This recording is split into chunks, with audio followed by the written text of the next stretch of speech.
Hey, time for Type 40 Live, your live stream Doctor Who show materialising again here on the Spacebook channel. Whatever time, stream or time zone you're joining us from, welcome. Yes, this is Type 40 Live, hitting your screen in real time with our brand of interdimensional content and conversation here on YouTube and Facebook and across all major podcatchers too. As always, in front of a live chat full of friends, fans and companions, just like you. Thanks for watching. Thanks for listening. Here's where we talk about the world's longest running, best loved sci-fi and fantasy series. And this time sending you victorious Doctor Who news, chat, laughs and nostalgia, all fit for a king. This time here on Type 40 Live. I'm Dan Hadley, Birmingham's king of the geeks. Hello. And we'll find out who you are in a few minutes. Now, this is that reminder, as always, I have to say this, that we are live streaming this over to YouTube, the world's largest streaming platform, and to Facebook, to the Type 40 Facebook group over there. Hello, everybody. Good to see you. Now, if you are in the Facebook group or on the Facebook page, we won't be able to see who you are unless you hit that little blue link. Hit the little blue link there, and then Facebook will tell StreamYard who you are.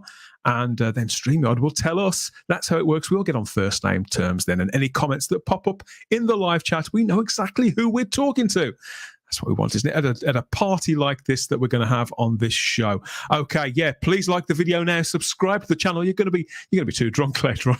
You're going to be having far too much fun later on. I think we do drive people to drink on this show sometimes. And hit the little cloister bell there to get all the notifications about what we're doing next and when we're doing it. Like, subscribe, all that stuff. Okay. Let's see who we can bring in first. Get limbered up here. I've got to limber my mouth up. Either nimble my fingers up to and get stuck in. Okay, now she's smiling. And I think, yes, she's still in her new mic. It's Charlotte Shields back on the show. Hello. It's not my new mic yet. That's coming, hopefully. But yes, I'm still in this setup. You're getting the upgrade? At some point, I'm getting a laptop, so I'm not on the iPad, which is what I'm hoping to do at the weekend. Order the thing. You're getting plugged in. I'm getting actual upgraded. Proper setup for once is my end goal. Here we all are again, about to gather around the console yet again on another monumental week for British history, Charlotte. It's all happening, isn't it? Is there a sense of anticipation in the air where you are? I think, yeah, because because I sort of live in quite a little village type setting, and you see the bunting come out and you see like signs for we're going to have a street party and like things like that. And you only ever have that when it's a coronation. Everybody else is miserable and stays inside, but everybody comes out and actually socialises, which is nice.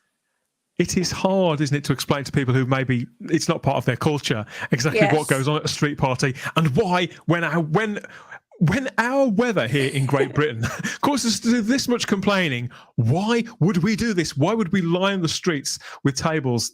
And why would we look so happy about it as well, whilst we eat various cold collations and soggy desserts? Talking about a soggy dessert. I like that one. Let's bring it. I think he is eating, actually. I don't think he's onto the trifle yet, but we have got ourselves a mega geek. Ian David Diaz is here, back on the show. Hello, mate. Hello. Have you been practicing the salute?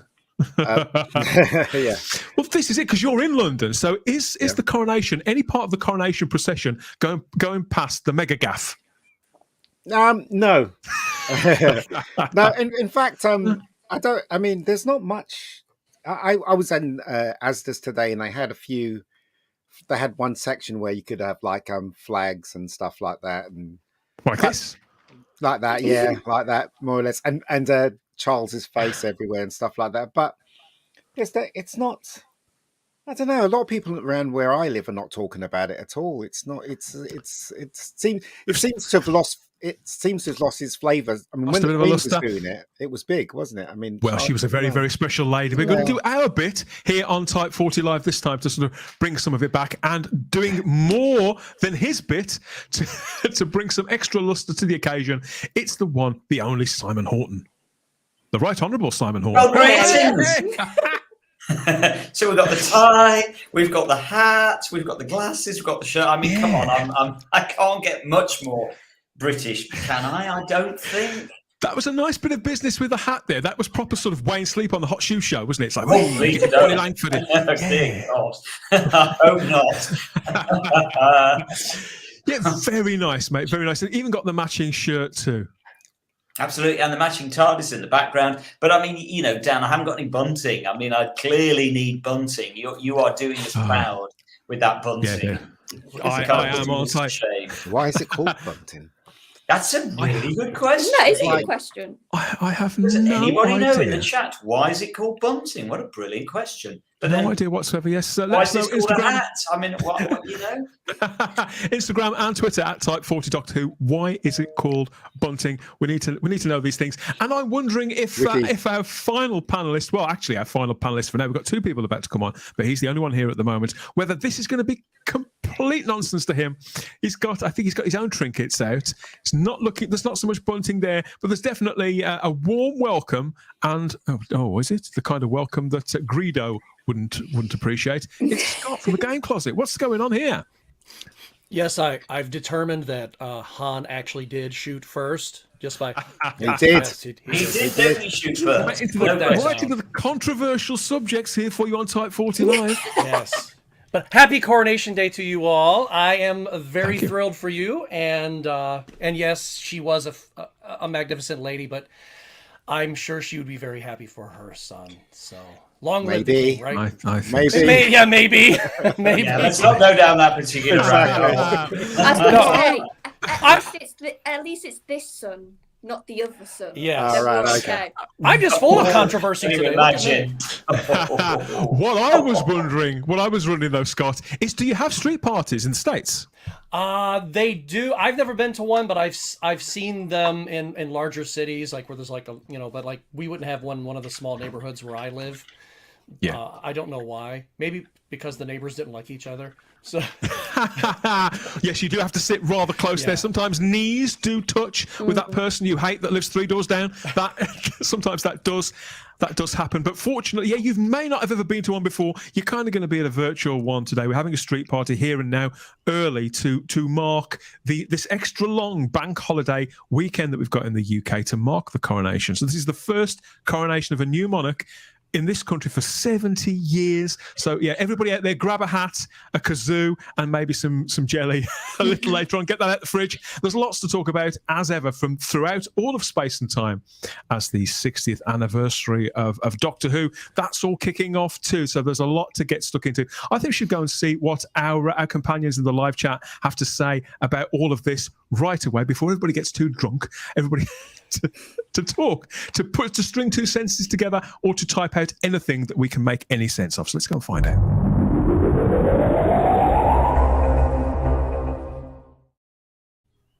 Okay, thank you all, everybody who's been here at the starters orders.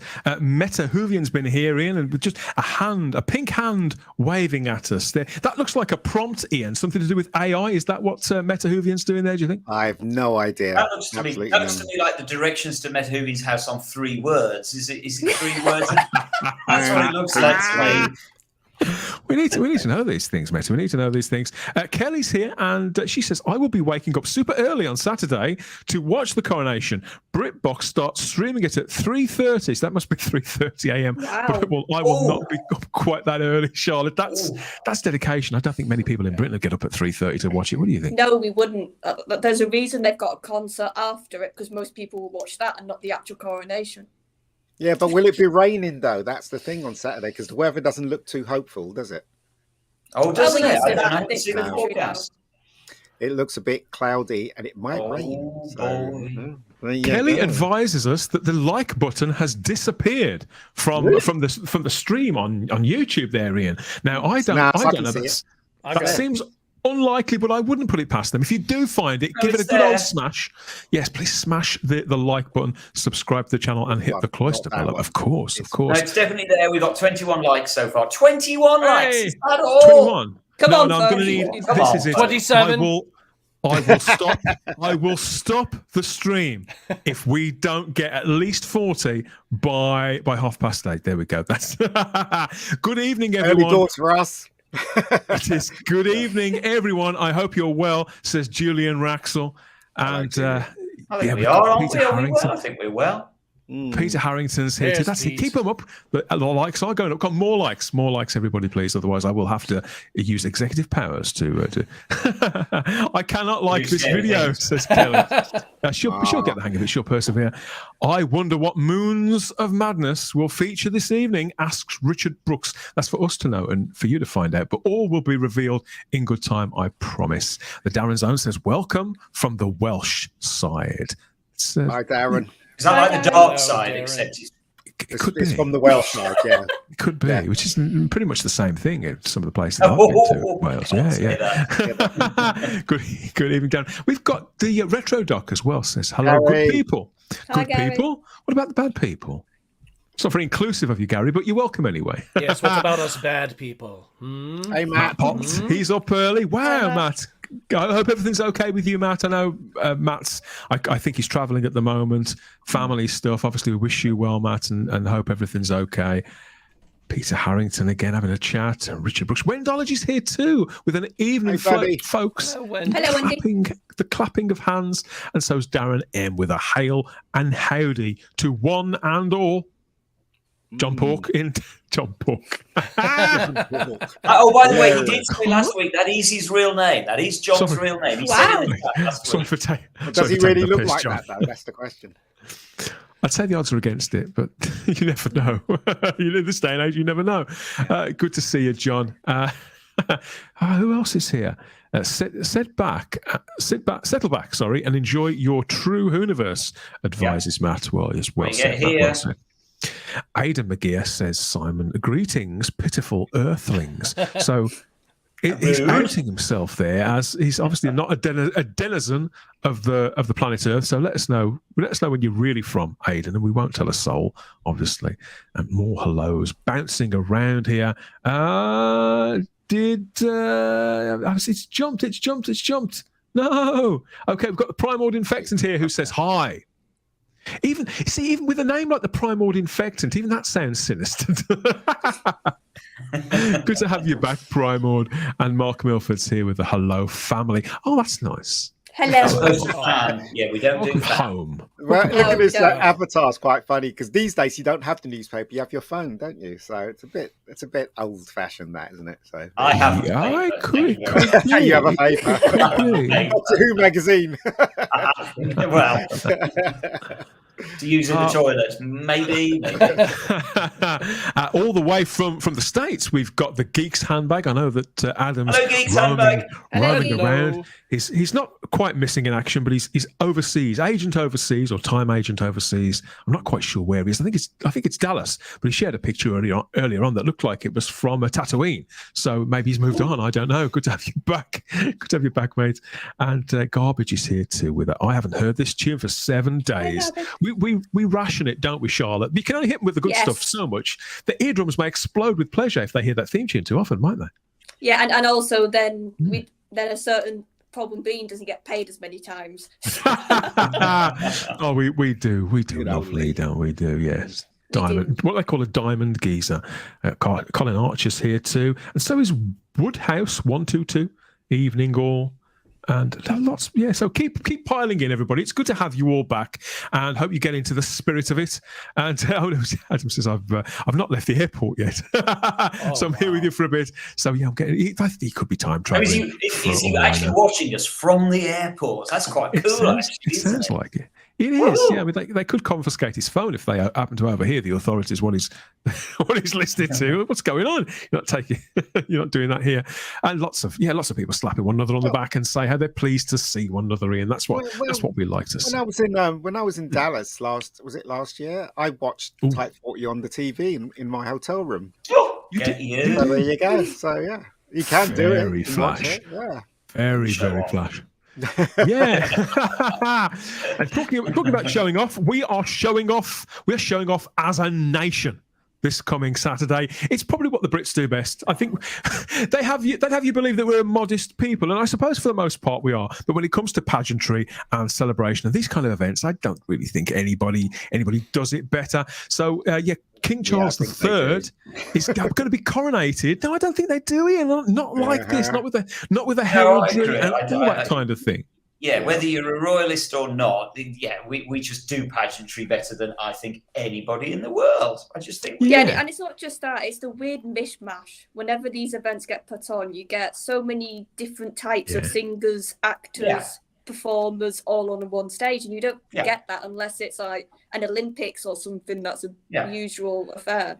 Does anybody know who's singing that? Well, this is it. We say that, Ian, but you can guarantee that at least 4 or 5 people are going to be there. Gary Barlow's one. Gary Barlow going to be there. Rod Stewart's another. Lionel Richie's another. So take it as read that those guys are going to be there. And you may, if she's on a good day, you may get Diana Ross. After that, I've no idea who they're going to rope in. Well, I say that, but we are days away from the coronation of King Charles III and Camilla, Queen Consort, as King and Queen of the United Kingdom and other Commonwealth realms. That's due to take place on Saturday, the 6th of May, 2023 at Westminster Abbey, as always. And Charles ascended to the throne on the 8th of September upon the death of his mother, Elizabeth II, which did upset so many of us. And King Charles is the King of the United Kingdom and the 14 other Commonwealth realms. And Charles was born in Buckingham Palace during the reign of the old King, George VI. And whilst Doctor Who itself, it's not going to be, believe it or not, Ian, Doctor Who itself is not going to be a presence at this thing. But you'd think they'd get their priorities right, wouldn't you? But Ncuti Gatwa, he's going to be there. So he's taking a starring role of sorts in the BBC celebrations for the coronation. It says here in the blurb, the Doctor Who actor, he's not been in it yet, but the Doctor Who actor will perform excerpts from a William Shakespeare play. They haven't said which one, Simon. At the coronation concert on May the 7th as part of a collaboration between the Royal Shakespeare Company and other arts bodies. And that's going to be in front of 20,000 members of the public and specially invited guests. So which Shakespeare play do you think, Simon, Ncuti will do a bit of a reading from there? Because he's got form for this, hasn't he? That's a really, really difficult question, isn't it? I mean, I'd like to think he'd do it from Midsummer Night's Dream because that just happens to be my personal favourite Shakespeare play. But wouldn't it logically be from one of the royal ones? Or, so you're thinking like I'm blanking now on what the Henry V Part 1, something like that.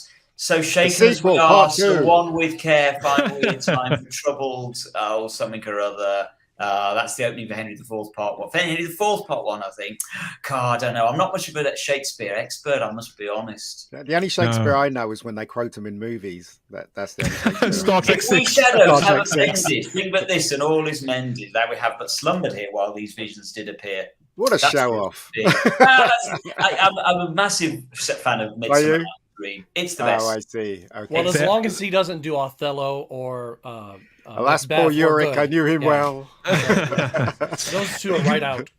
Now, Scott, in the past on this show, I've said how I've never really seen Ncuti Gatwa act in anything, but I have seen something. There's a mishmash, a sort of montage, a collection, whatever you want to call it, of lots of different clips of Ncuti reciting Shakespeare and performing Shakespeare. He's done quite a bit of it. He played Mercutio. That's how you pronounce it. I think in Romeo and Juliet in Manchester, and he's also been in a Midsummer Night's Dream. He played Demetrius in that, Simon, at the Globe.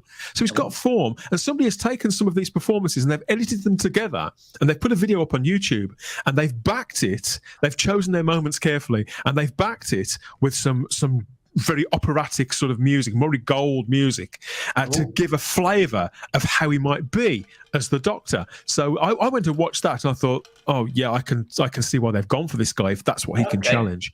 But he'll be at Windsor Castle on the 7th, and he'll be joined by somebody called May Mack, who's isn't that an alien from an 80s film? I think so. Who was this is an actor who starred in Call the Midwife, so it should be quite prestigious, this, and I do think it's nice that Ncuti's going to be there. And what was it that David Tennant did? Was it Hamlet? He did Hamlet. Yeah. He did two, didn't he? He did Hamlet and The Taming of the Shrew. Yeah, but he also did Much Ado with Catherine Tate, and I love Much Ado About Nothing. Oh, Carol Jude in the chat might well have it. I bet he'll do This England from Richard II. Is he playing Richard II? well, it's just going to be a speech, isn't it? That's all he's going to do. It'll be a speech, won't it? Yeah, it would be an excerpt, I would Yeah, think. This England, Carol Jude might well have it. Yeah, it could be. Hold on. So is he doing it at the concert for the King? So is he just going to come on and do this stuff and then I walk presume off it could be again? an excerpt. He'll perform a recital, an excerpt from it. That's what they say in the thing. And but he's going to be joined by Downton Abbey and Curse of the Black Spot star Hugh Bonneville. He's going to be hosting the coronation concert and setting the scene for the evening's entertainment there. So announcing the musical acts and that kind of thing. And the Royal Ballet, the Royal Opera, the Royal College of Music. He's going to be the master of ceremonies for this. That's quite a big gig there for Hugh. So he's basically the host for the whole. Really? Yeah. Wow. This is the BBC. Hugh Bonneville, yeah, he's and a they're big dude. not using Rylan. Yeah. Oh yeah, I was thinking we're going to get some 20-something who doesn't have a clue what they're doing. But good shout then if it's him. Yeah, absolutely. I'm shocked, and they've just gone up one tiny notch in my estimation. Wow.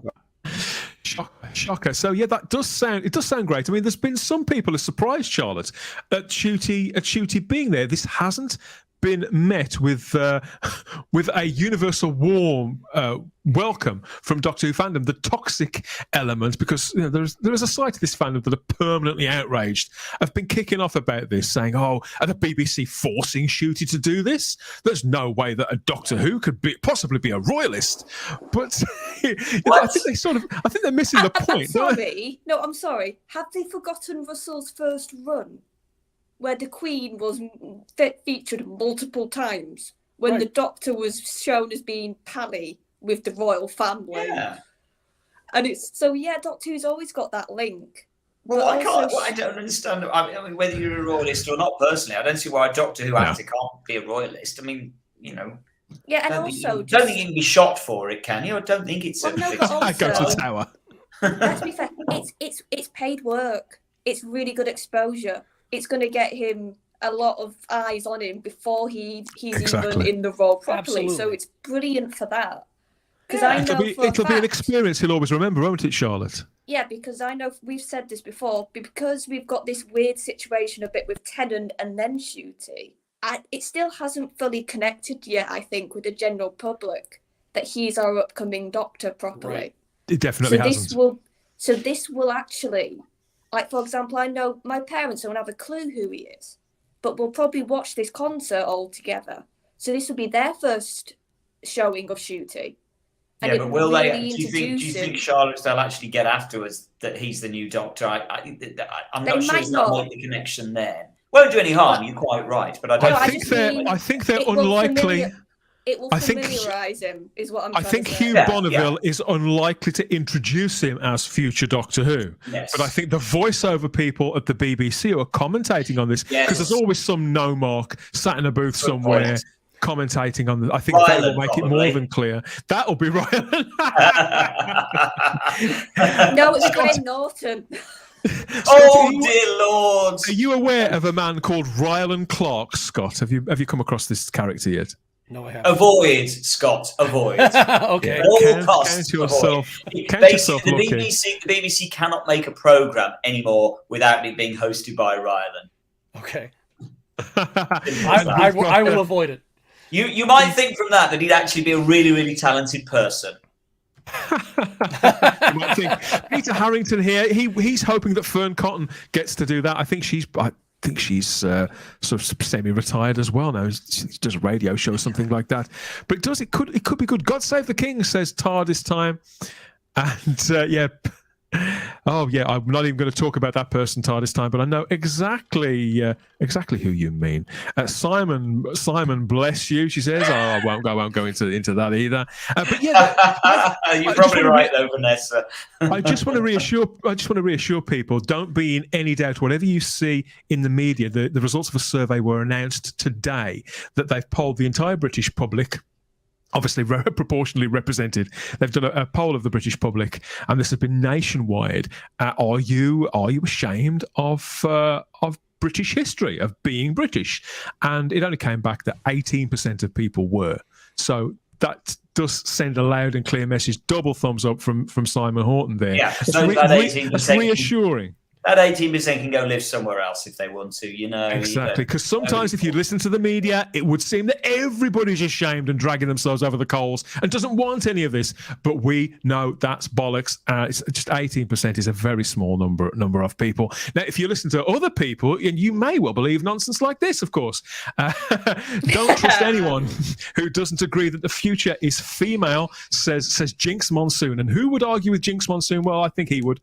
The future very much in Britain for Saturday is male. And I've been wondering, obviously, the King, he would have kind of grown up around the time that Doctor Who was first on. So how old would he have been? He'd have been around 12, wouldn't he? Something like that. He'd been very, very young. So he has to be aware of it. And I did wonder, was Charles a Doctor Who fan? And it turns out he could be one of the earliest cosplayers. It seems he was a bit of... Here he is as Davos. Oh, he's even got the stare as well as Davos. Yeah, it's good, isn't it? I mean, he has... You can still see that he's got two hands, though. He should have the one sort of tucked away a bit tighter. And that's clearly Nida in the back of shot, isn't it? We're really digging the hole here, aren't we? We're scraping the barrel here, aren't we? Do you think I might not be onto something? Well, look at that, though. Look at that. What a lovely face there. Cherubic. Positively cherubic. Mother, where's my blanket? Where's my blanket, Mother? Cheers, y'all, says Cliff Maxwell. Nice to have you back. Nice to have you back there, mate. Cheers, y'all, Cliff. JFO asks, do you think because Shooty's the Doctor that there is something in his contract that means he has to perform at the coronation? No. It will have gone through his agent, of course. But this is a potentially once in a lifetime thing. The idea that Shooty wouldn't have grabbed this with both hands and has had to do it at sort of gunpoint is from like Greg Dyke or somebody, whoever, one of these TV types, is very unlikely. Well, and also it definitely won't be in his contract because the contract was signed long before anybody knew anything about the coronation celebration. So yeah, no. Yeah. Also, remember there was a lot of people asked to come and do the concert, and a lot of people turned Prince Charles down. You know, a lot of big stars turned him down. I think Vanessa Law was just saying in the chat that Elton John turned him down. Elton John, I suspect Elton John was a big friend of Princess Di. So correct. That'd be why. That's why he turned it down. Yeah. But isn't he retired now anyway? So no, they keep turning him out. Yeah. They keep wheeling him out. I mean, I'm not honestly sure he knows what he's doing. But they've locked him in front of the piano, and he bangs away. I'm not convinced he remembers the lyrics to a lot of those songs either. It's become quite indecipherable. I'm looking forward to the coronation, says TARDIS Time. It's something that brings most of the country together, and Doctor Who belongs in that celebration. I completely agree. And I'm proud to be British. Well, it comes back to what we talked about before, doesn't it? That Doctor Who is quintessentially British. Royalty, our royal family is quintessentially British. Again, whether you like them or not, whether you agree with them, doesn't matter. It's a fact. The same as whether you like Doctor Who or not, it's a fact. It's quintessentially British. Yeah, and also with that link, Simon, Doctor Who's about history. It's a time. Yeah, quite right. So it should be there. Yeah, quite right. The Darren Zone asks, will John Lydon be at the concert? You know, I think he probably would have gone if they'd invited him. John's mellowed with age. If he was singing God Save the King, that would be cool. That would be neat. Oh, this is a deep cut from Peter Harrington. He's asking if Sheila Ferguson maybe reunite the 3 Degrees, because weren't they Prince Charles' favourite band when he was a young man? So maybe now he's king. They were at the wedding, weren't they? They were at Charles and Di's wedding. Well, two of them. 2 of the 3 Degrees, I think, were at Charles's wedding. Well, that was his favourite band, wasn't it? So I mean, I remember him talking to them at length at some kind of do. I'm sure it's his wedding. I'm sure it was. Oh, probably. I think it was. Yeah. Celebrations will continue. We're going to talk some more about all of that later on, and specifically kings. We're going to become kingmakers later on and rattle a few of your memories about the real life and kings out there too. You're a king, aren't you, Dan? I am Birmingham's king of the You are. I know this because it says so on my Twitter account. So it has to be true. You're on fire tonight, Ian, aren't you? It absolutely has to be true. Talking about being on fire, I've got something here to show you, and I think you're going to like this. Now I know that you're a tough crowd, Ian. When it comes, You're on fire tonight, Dan. Go on in, show us. well, I know how you feel about these things, but the celebration for the 60th anniversary has begun. So we've had two things this very week. Now, first of all, there's this. So we're going to take a little look if I can get it up. So where is it? Where are we? This is the Doctor Who event coming from Big Finish for the Diamond Anniversary year. That started this week. It's called Once and Future Past Lives, and it stars pretty much everybody. No! It's wrong! We have to stop it! I must fight it. I must resist. Must stabilize. Must find. Must hold on.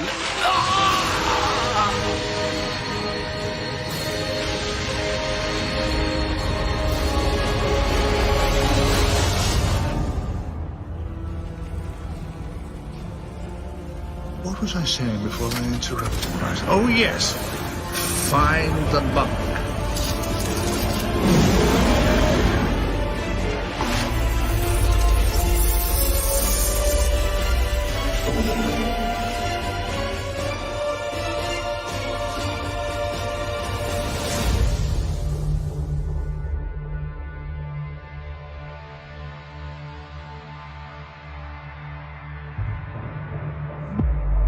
Big Finish, for the love of stories.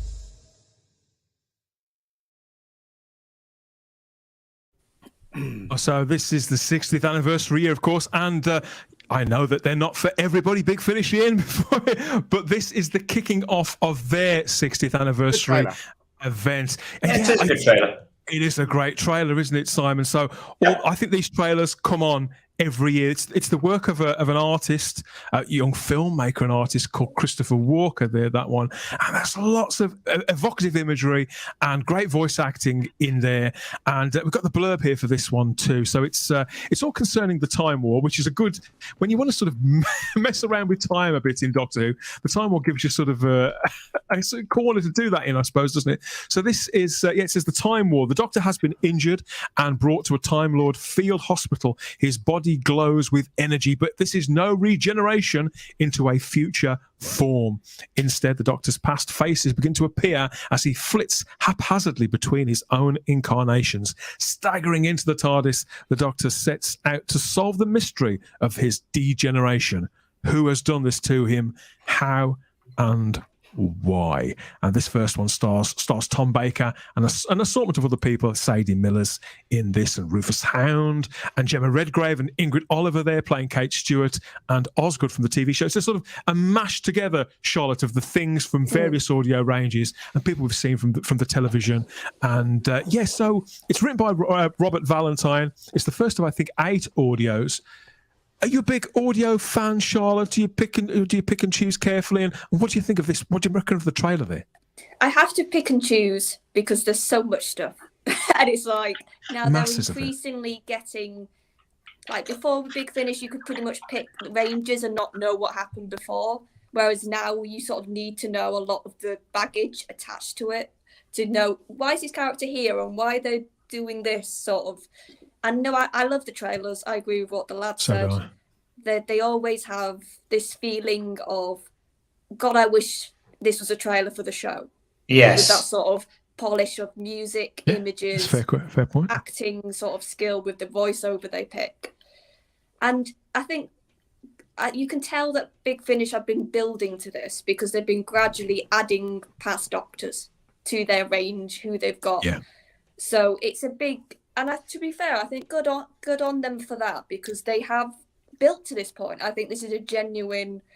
They started with the classic Doctors they had, and then they got more new Who Doctors, and it's 60 years. So if anybody should have this sort of massive big story, I think Big Finish should do it, and hopefully, fingers crossed, it's done well, because it should be because of how much it's carrying really with the amount of Doctors on this. and the whole idea of a regeneration going wrong almost and going backwards. I think that is a good concept. It's never really been tapped into, has it? We don't know what's going to come in November on screen. That's but what I like about this. It is an idea that we haven't had, I think, anywhere else in a lot of media. So it is actually a new concept, which is what they needed to have for this sort of big ticket price range item as well. Big Finish have been making Doctor Who, just Doctor Who, for now 24 years. This one, Once and Future Past Lives, is coming out as 2 different editions. So there's going to be the single disc collector's edition and this special edition too, which has got features on it and beautiful alternative artwork too. I mean, Simon, I think it's absolutely apt and fair that Big Finish should be up to their necks in this anniversary, and they should do something really, really special. My only issue with this is actually nothing to do with this production. It's an issue with Big Finish generally. Their output is so much. It's such a flooding of the market. And we're constantly told by their PR that absolutely everything is a huge event. When something comes along that is an event, the problem just gets drowned out. Yeah, the problem is that they're as good at hyperbole as Russell T Davies is. And so we're constantly being told that every release is the best release that's ever been released. And you're right, there's just too much of it. It's just a constant barrage of stuff. And nothing against them, brilliant. Keep on doing what you're doing. If that's what you want to do, that's fantastic. But it's just not something I can keep up with, and it left me behind many, many, many moons ago, simply because I just couldn't keep up with it. It wasn't. There is just too much stuff out there, and eventually it just gets diluted down. And I remember listening to the 50th anniversary thing that they did. I can't even remember what it was called now. The light at the end. Thank you. And I have to be honest, that really didn't work for me. All credit to them for trying to do what the TV show didn't. But it just didn't really work for me. It's just, they're not my cup of tea. I have always thought I would do them slightly differently to how they do them. But people seem to enjoy them. So, good on you. And Charlotte's absolutely right. When we're being given by Russell T Davies a picture of Jinx Monsoon and told it's the most exciting thing to ever come to and then we get that from Big Finish, and I'm like, okay, I know where my attention is drawn to, and Russell, it's not Jinx Monsoon.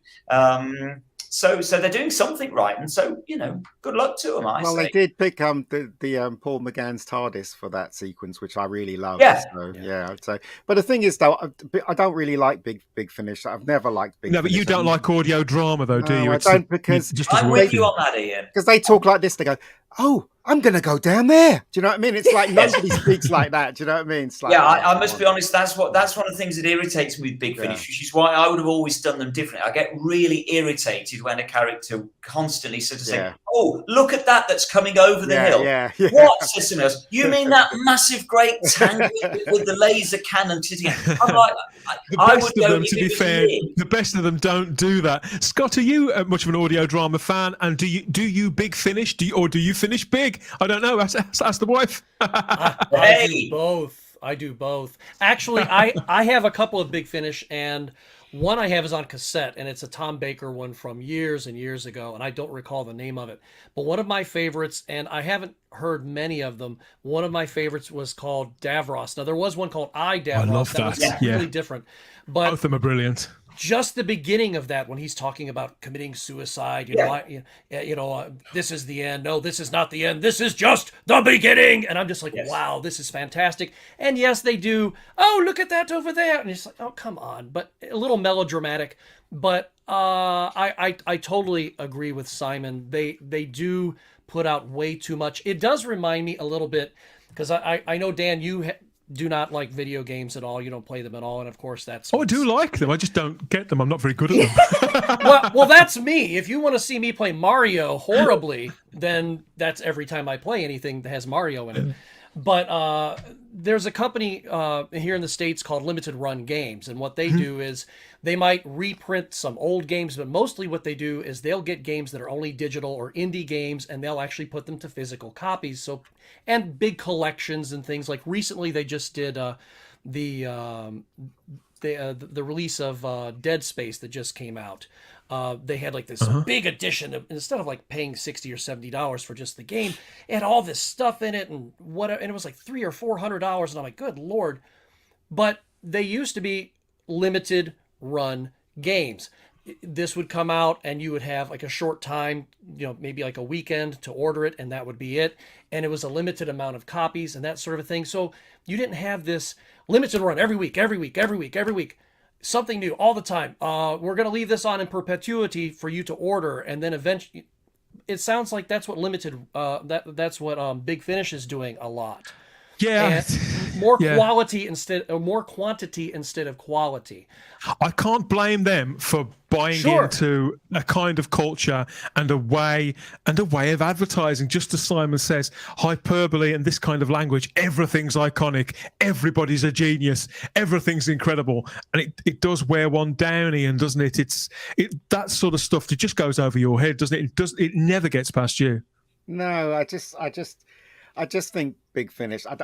I don't like Big Finish. I don't like radio dramas, and I don't like Big Finish. I heard a couple of Big Finishes, and I just thought it was absolute nonsense. But that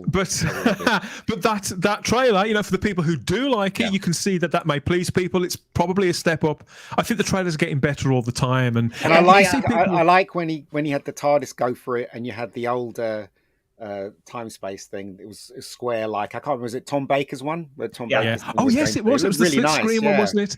Yeah. We've got some comments here. I think some people have heard it already. Lee Wood says, "I just hope that Joe Martin is involved somewhere in the series." Each to their own, Lee.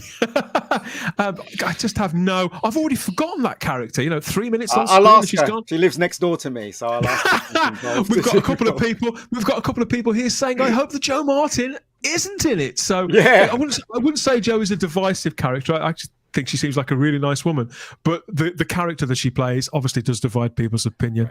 The Geeks Handbag says, nice trailer. I listened to Past Lives yesterday. It was okay, a good little listen, but maybe setting up for the rest. This is the first of 8 or maybe 9 parts to this. Yes, it's for each Doctor. I'm pretty sure that they've got. So it's the first one come out then. It's the first one released. It came out yesterday. Okay. It's with Tom Baker and Sadie Miller and various other people. How yes, old is this is out already. 89 this year. 89. 89. Wow, that's amazing. I know. Sorry, I'm just amused by Jack Thursby's comment. I just seen as well. Just imagine a 2-hour Jodie Whittaker audio, the horror. Yeah. Who? I can't. Who's that? I vaguely remember she blonde hair. I can't remember. It'll come back to me, Jack. It'll come back to me. Yes, we've got people who've actually heard it here. Colin says, I generally find myself listening to non-Doctor Who stuff from Big Finish these days. Oh, come on, somebody must. I have got such a backlog of Big Finish, says Lee. Now, this is the problem, Simon, because people think, I've got to get this, I've got to get that, and yet they pre-order it. And of course, Big Finish do take the money when you pre-order it. It's not like Amazon. And then stuff comes through the post and you think, I forgot I ordered that. And because it felt like a real event at the time, because Big Finish told me it was going to be the biggest thing ever. But that was 3 or 4 biggest thing evers ago. And I love the products. I love audio drama. For me, Doctor Who really, really works on audio drama. I've always felt that since Slipback, but particularly since The Paradise of Death with John Pertwee and stuff like that. So I'm pretty keen on it. And so I think people here are generally pretty keen too. So let us know what you think. I've got a comment here from the Sodor Engines. I love I Davros. Yeah, great mini-series that was. I think I've raved about that on here before. Davros, but yeah, Roy has played him mostly on audio. Wendology says, I enjoyed some of the early ones, the Paul McGann ones.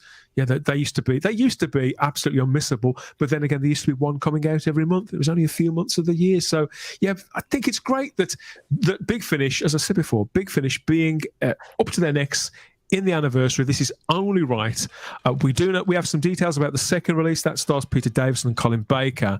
And Georgia Tennant too. So this is obviously going to get bigger. Hopefully it'll do something really interesting and creative, and will sort of expand the way that an event series should. But we've got a quote here from the script editor on it, Matt Fitton. He said it's a full-on celebration of 60 years of Doctor Who, throwing together friends, companions, enemies, different Doctors, and pays tribute to some degree to every single era of the show. It's lovely to make these connections. And here we have a classic unit represented in Sarah Jane, tying in with the modern unit team. So this is always fun to do. We're only at the beginning of this adventure. Doing this? Why isn't the BBC doing this? Why is it Big Finish? Why aren't we having TV shows that has the same kind of idea as Big Finish? But I agree, Ian, and that's still my truck with the 50th anniversary. That although I didn't like the Big Finish 50th anniversary story, they did basically do the one that the BBC should have done. Yeah. And so you do kind of think they do. Well, let's say it just goes back to the comment I made a minute ago about Jinx Monsoon. Yeah. And the other stuff that just keeps getting peddled by Russell and the BBC. The message, as some people say. Yes, the message. They said the BBC seem to be misunderstanding what the viewers want, whereas Big Finish at least get what the fans want. I don't think they misunderstand it. I think they know exactly what they're doing. That's the thing, and and because they know exactly what they're doing, they don't really care. Who knows? We think. I've got another quote here from the producer, David Richardson. He sort of answers that a little, really. But he says, Ian, that one of the joys of this anniversary release is being able to savour things that could otherwise never happen, such as the Fourth Doctor meeting Kate Stewart. So this is the Fourth Doctor in the prime of his life that we see in our mind's eye when we listen to these things. If you can connect with audio drama, that's what those of us that do listen to it get out of it. So we imagine Tom Baker not as an 89-year-old man, but we see him as the Fourth Doctor in our heads, and see him meeting Kate Stewart and Osgood and these characters from other eras. And it's the same, I think, with the fantastical elements of it too. That's the same with any audio drama, isn't it? You can do it. You can do it on screen. Technology's there. And well, but that's money then, Ian. That's the thing. It's cheaper. Not necessarily. Not necessarily. There are boffins on YouTube and students that come out of university that can do those things. They can do those things at top quality as well. So there's really no excuse for not doing it. Put it that way. But then again, we live in a different but the BBC wouldn't hire that. Exactly. Well, things have got to change. There's a huge writers' strike in America now because of certain things. So things have got to change, and they will change. It's just going to take time. Definitely. That's all. But they can do it. Believe you me, they can do it. So anyway, whatever. Obviously, audio drama is where the Eighth Doctor, Paul McGann, has very much lived and breathed and had his most spectacular adventures. Yeah. And to me, the Big Finish is responsible for the Eighth Doctor's era feeling, to me, Charlotte, like a proper era of Doctor Who that has a beginning and has had various phases, just as the Tom Baker one did on TV. And Paul McGann's Doctor has really expanded and evolved in that. So I think that if only for that, that you should give at least a certain courtesy to Big Finish for being able to do what the TV show could. It's a shame they didn't give him his TV show. It's a shame they didn't give him the adventures in the war, because that would be amazing if they did do that. But yet they gave money to a stupid show called Class and all and all this rubbish and stuff like that. Yet they didn't want to bring back Paul McGann when he's getting on a bit now, but you could still do it now. But I'm just saying that Paul deserves his own, even if it's just 5 episodes, for God's sakes. Just give us something with the Paul MGann Doctor. I was going to say, Dan, you're doing such a good segue now. As we are, don't spoil the magic, Charlotte. Yes, as you say though, Ian, every chance we get, we say, oh, can't we have more of the Eighth Doctor? Paul McGann still looks great. He still looks great. He still sounds great. He is still the Eighth Doctor. And so when we see new images like the one we're looking at now from something else entirely, we think, oh, what could have been? Because he looks like the Doctor. That's the Doctor there, isn't it, Charlotte? But it turns out it isn't. This is something else that Paul McGann's involved in. I couldn't quite make out what it was. You've filled me in, but it's called Mia and the Dragon Princess, and it's for the Nintendo Switch. Yeah. So I understand that you know a bit more about this. So what is this, and how does it work, and why does it look like a movie? Well, it's because it's from a company, which is Wales Interactive, and they've basically for quite a few years now have been publishing games or making their own games, and it's like the old FMV games where it was all video. But obviously with today's cameras, with today's direction, with actors... That's FMV. Are you keeping up with this, Simon? You with us so far?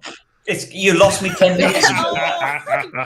So it's like that whole idea of choose your own adventure when you can control the main character. And FMV back in the day, I mean, it means full motion video. Yes. So when you had systems from about 30 years ago that were just getting into that sort of a thing, you would never see any kind of video at all. And it was very low resolution, but it was like, oh, we're following part of the story. And there's actual actors. And 90% of the time, it was so horribly cheesy that a high school production would be better. So, but it was fun. Yes, so this company is sort of taking that spirit, but they treat it seriously. Like you said, all the filming, it's like a TV show to look at it, the filming now. And they get some real class acts. So Paul McGann is in their latest game that's coming out this week, I think. And it's on PC, Switch, it's on loads of systems. Because like I said, it's an interactive movie, so it can pretty much play on any sort of gaming system. And Paul McGann is going to be the villain that you go up against in this. Oh, he's going to be a villain? Oh, wow, that's very cool. It's an interesting He's idea, sort of isn't it? playing like a gangster, I think, from what I could tell. And you're sort of being the female character in this. He's kind of dressed like Tony Soprano now, isn't he? It's only just occurred to me, but wouldn't he make a brilliant master, Paul McGann? I've always thought he's got a bit of like an archness to his Doctor. I can see it. I can really see him being the master. He'd be brilliant. I think basically, if you bring back Paul McGann as the Doctor, he's a very dangerous Doctor because he was in the war. And from the Doctor that we saw in the movie, Doctor Who the movie, to where he was in the war, he's a completely different character and a broken character as well. And that would make a great TV show, even if it's only for 5 episodes, it'll be amazing. But also, Ian, isn't it amazing? I mean, I know I keep coming back to Jinx Monsoon, but Russell, if you were to put this poster up instead of Jinx Monsoon and say, "Look who's coming back for the 60s," you would have our attention. I don't know how to get this across to you. I pray you're watching. I can talk to that because looking at like when I saw the trailer and the comments, so many people were like, "Oh God, you've got Paul McGann! Like the Doctor's in this." Yeah. Like you could see people actually reacting because Paul was in it. What, probably more excited than Jinx Monsoon? Yeah. It's funny, isn't it? Who would have thought? I've got somebody who's more exciting than the pair of them put together. You'll be pleased to know. So we are about to be joined, and she's giggling at me from the green room. I don't know why. Pull yourself together, Shah. Yes, it's our favourite geek rambler. She's back on the show. She's not been a well child, but I'm delighted to say that Shah's back with us here. Hello. Hello. How's your throat? Oh, it's all right. It's getting there. It's getting there. I hope you can all hear me all right. Magic. I've got a brand new Wi-Fi installed, so I don't even know how well it's going. I'm sorry I'm dressed like a tramp, but the thing is, so if I'm going to come back, she doesn't change, does she? Go on, yes. I'm going to have to outdo Simon.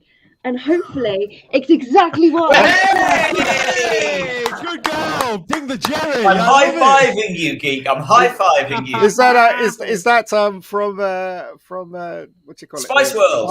Spice Girls, of course. That is when I was living my Jerry Halliwell dream. I never wanted to be Baby Spice or anything like that. I always wanted to be Ginger.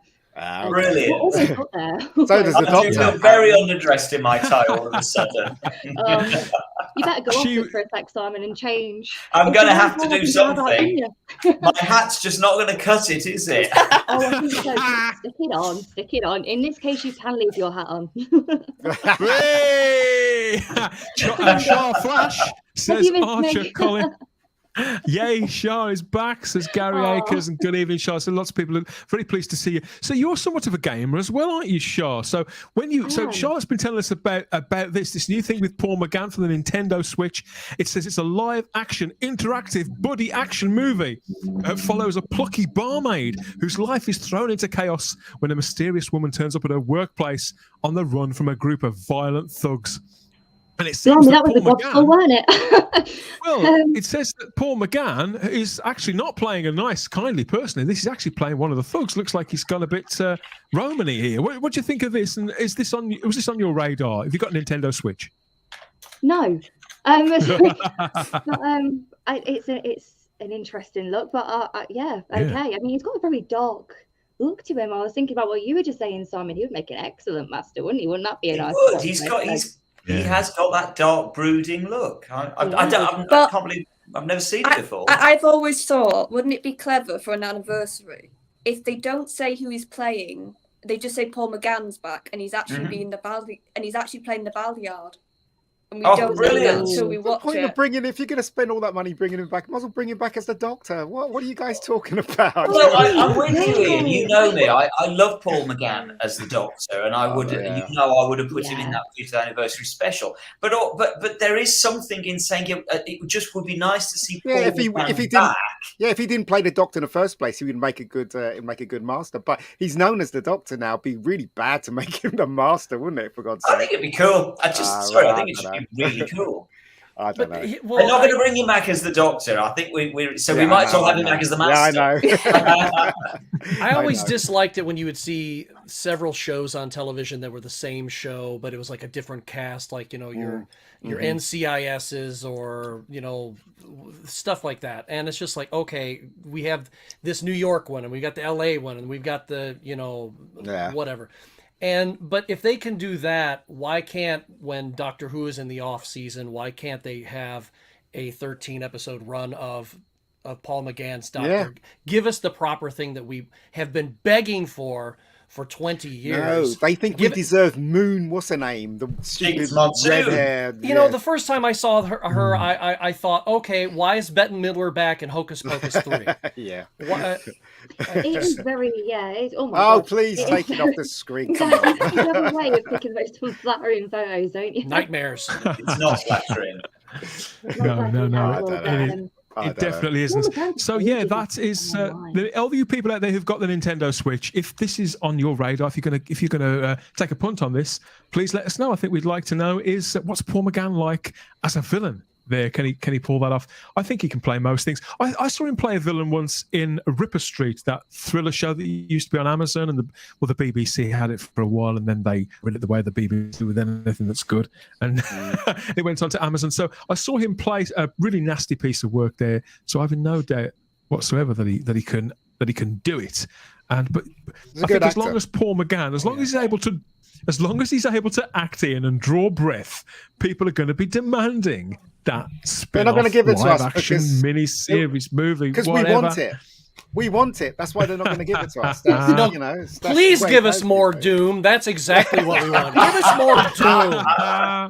I mean, it's a good job. We all love Doctor Who so much, isn't it? That's what brings us all together to ramble through all of this together, all for the love of Doctor Who, just like you do too. So whatever's made your radar, whatever's coming, whether it's actual Doctor Who or just sort of things that are going on sideways in time that we kind of wish were Doctor Who, let us know about it all through our social media, their Instagram and Twitter at Type40, and come and find us in the Facebook group and let us know what you're watching, what you're playing, what you're doing, and all that jazz. And whilst you're at it, don't forget to get some extra Type 40 into your ears from the podcatcher of your choice. We're all across all of them there with the podcast too. Regular episodes, they're coming at you certainly most weeks, every other week, with a whole selection of reviews, previews, interviews, geek outs, and deep dives there. The latest one being our review for the 60th anniversary.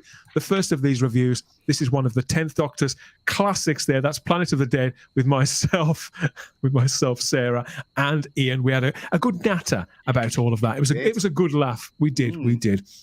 Okay, what next? I think more blasts, Shah. You're going to love this. More blasts from the past. Let's play this and let's get stuck into some more of the good stuff. Yeah.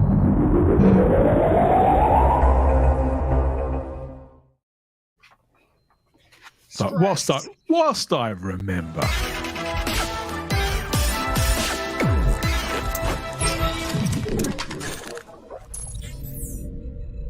Greetings, I am K9. If you have an inquiry and Siri or Alexa cannot help, maybe I can. Have you ever wondered if time travel is possible? Or what can a sonic screwdriver do? I may have the answers. Please leave your questions in the comments below. You've got to change that sound effect. That's R2D2, for God's sakes. It's like... I like it, though. I like the crossover. All right, okay. From one happy pup to another. We've got another parade coming up now. A parade of facts, figures, and dates and faces too, all sneaking out from the crevices of a must-read top title that can only be the Doctor Who diary. Thankfully, Simon's here to make sure that we don't fall into any of those crevices, aren't you?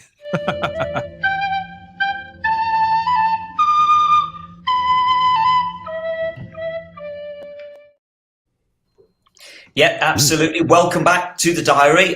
It's the anniversary year. I can't believe we're still saying that. It's the anniversary year. Can you believe it? Lots and lots happening this week in years gone by. So sadly, no time to tell you about the fact that Sacha Dhawan will be 39 this week. Richard E. Grant, who's already been mentioned in the chat a few times, will be 66 this week. Delia Derbyshire, bless her, she would have been 86 this week. No time to tell you about any of those things, or the fact that, can you believe it, it's 21 years since we lost JNT in 2002. It's 19 years since we lost, 19 years since we lost Anthony Ainley in 2004. No time to tell you about any of those things. But what we do have time to tell you about is it's an incredible. You're going to like this one here. This is especially for you. It's 49 years, an incredible 49 years since we were tuning into the very, very first part of Planet of the Spiders today in 1974. Fantastic. 49 years today, part one of Planet of the Spiders went out. Ian, do you remember this? I remember this as clear as it scared the crap out of me when I was scared me too. It really did. I still have really, really vivid memories of the opening sequence of the guys all sitting around the cloth, doing their chanting, and the massive spider appearing. As an arachnophobe myself, a serious arachnophobe, just terrified the crap out of me. But I was scared because I was sorry. No, go for it, Ian. I was scared because John Pertwee's Doctor was scared. That's why I was scared. Do you know what I mean? I was scared of the spider, of course, but he seemed to be very vulnerable in this episode. Well, it's interesting, isn't it? Because we always talk about Logopolis as being sort of a very funereal story, but I think Planet of the Spiders has that sort of funereal feel. It has an. I wouldn't say it's funereal, but I think it has this sort of creeping menace about it, Scott. It's not Phantom Menace, a creeping menace.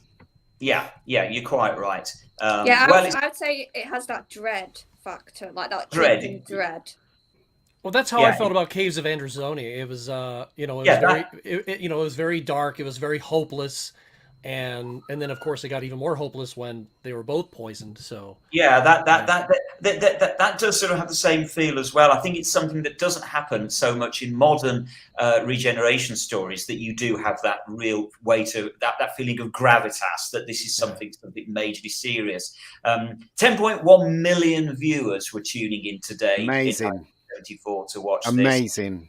Yeah, absolutely. Wow. A few firsts and lasts. It's the first time that the term regeneration is actually used to describe the change of doctors. Last time we ever see Richard Franklin in Doctor Who, bless him, apart from obviously the Five Doctors, the brief cameo he makes in the Five Doctors. It's the first and last time that the story was written and directed both by the same person, and that's Barry Letts. Barry Letts helped Robert Sloman with the writing, and then went on to direct it, with it being John Pertwee's last story, and the last time that Barry Letts will be working on the show as well with John Pertwee. And then, of course, he was moving on immediately after Robot.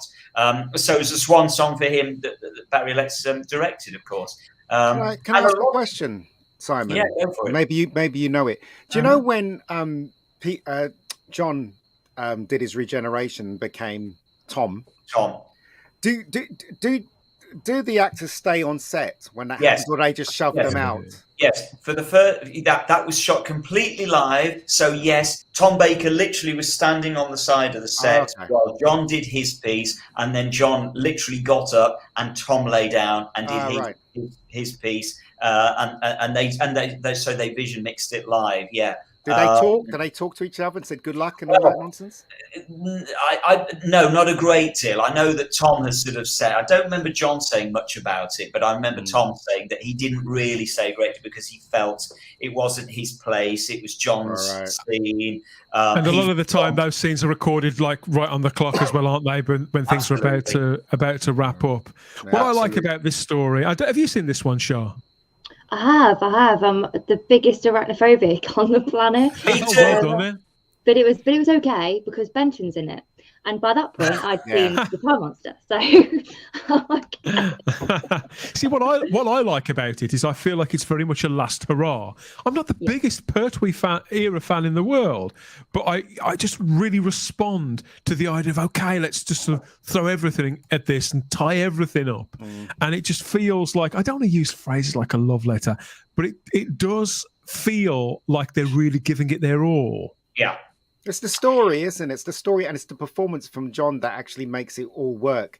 And it's, again, he's my favourite Doctor, right? And again, it's all about the performance, isn't it? The special effects are really terrible. Yes. But it's all about the writing. It's all about the performance in those days, wasn't it? And that had it in spades, put it that way. And I almost cried at the end as well as a kid. I almost cried. I did cry. You know, I've spoken about this before. I did cry at the end because I didn't get it. It was the first time I'd seen Regeneration. I didn't understand what had happened. And somebody you flashed it up just there a moment ago. Somebody said in the chat that it was the only time sort of the Doctor died. And he does kind of die in Planet of the Spiders, unlike in all the other Regeneration stories. He pretty much does die. And he doesn't explode either. He definitely dies. We're going to do an entire live stream about the Regeneration, so I don't want to get too preemptive. But the Eighth Doctor absolutely dies in Night of the Doctor. You know, the elixir of life has to bring him back, literally back to life. But Vanessa Law here in the chat mentions the spiders' voices are really, really camp. Yeah. So has that helped there with the arachnophobia, Shah? If you think, well, if they actually spiders, they may look ugly, but the truth is they all sound a little bit like Margaret Rutherford or somebody like that. If they're being impersonated by Larry Grace, and it all sounds like that kind of thing. I was thinking of Larry Grace actually when I saw the comment. But I mean, the effects are. I'm sure they were good for the time. It's part of the beauty. So was I scared of the spiders? No, because I was 26 when I watched it. But whereas I was 6. There you go, exactly. So and they terrified me. But I mean, the other thing to bear in mind, Shah, is that the original spider that they were going to use in it was deemed by Barry Letts to be too frightening, and so Matt Irvin, the special effects designer, was told to make the spiders less scary, and so. That's one of the reasons why the spiders don't actually look better than they do, because Barry Letts told Matt to make them less realistic because they were too scary. I'm so surprised by that though, because the Sea Devils, even now watching that, them coming out of the sea is like, holy, that is still scary. But maybe that's where they kind of felt. I know Barry Letts was very sort of aware of making it too scary. Also, just very briefly going back to what Vanessa Law was saying about the voices, don't forget that the voice of the great one in the final episode is Kismet Delgado, Roger Delgado's widow. And Barry Letts gave that specially to her as a gift, as it were, because it wasn't that long since. It's hard to understand people of today how scary that was, but I can only tell you by experience. The effects looked real to me when I was a kid. You know what I mean? And I was scared of that voice. All that matters, mate. Well, that was around the same era, the same time of Dark Shadows as well, and of course, I think that you have that kind of gothic sort of feel with Planet of the Spiders. Now, when I saw it, I was about 20, and I was sitting there going, "Okay, I see where this is going." But the funny thing was, when I did see it, because my cousin, he had given me a whole stack of Doctor Who tapes, and I was like, "Well, I was like Tom Baker. I knew Tom Baker and Peter Davison. I had never seen any of John Pertwee." And he goes, "Oh, you got to see these." And I did not know that was his final episode, and I was like, "Oh my gosh, I didn't know he was regenerating now." And it was very stunning to me that he went as such. So Yeah. Regeneration was a new thing for me when I was watching John. John was my first Doctor, so when I was watching, I didn't know what was going on. He died, and suddenly this other guy, I was like, "Who's that?" So before Ian gets too emotional, well, let's move on. What else have we got in the? Yes, 49 years we were watching Planet of the Spiders today. Now, interestingly, in Planet of the Spiders is somebody whose birthday we are going to celebrate this week. Bless him, he can't be here. He played Man with Boat in Planet of the Spiders. He played Man with Boat, and it is the hero, the great Terry Walsh, who was born in 1939 in Buckinghamshire, sadly died on the 21st of April 2002, aged 62. But yeah, there he is. That's bless him. Terry Walsh. He would be 84 this week, sadly. And as I say, yeah, he's literally credited as Man with Boat. He gets pushed into the water, by Lupton during the famous chase sequence in episode 2, and has a bit of a fisticuffs, bit of a punch-up with Lupton and loses and has to swim back to shore. He plays incredibly. He's an actor, stroke stuntman in 10 Doctor Who stories, as in he appears often with lines. There we go. There's some of his more famous ones, mostly in the John Pertwee stories. He appears, and so he always appears. The roles that he takes on always require some stunt work, but because he could act as well. When there was a part that required a bit of stunt work, they gave it to good old Terry Walsh. Well, Simon, he's one of those people, just like the other. What's the name of the other guy? Stuart Fell.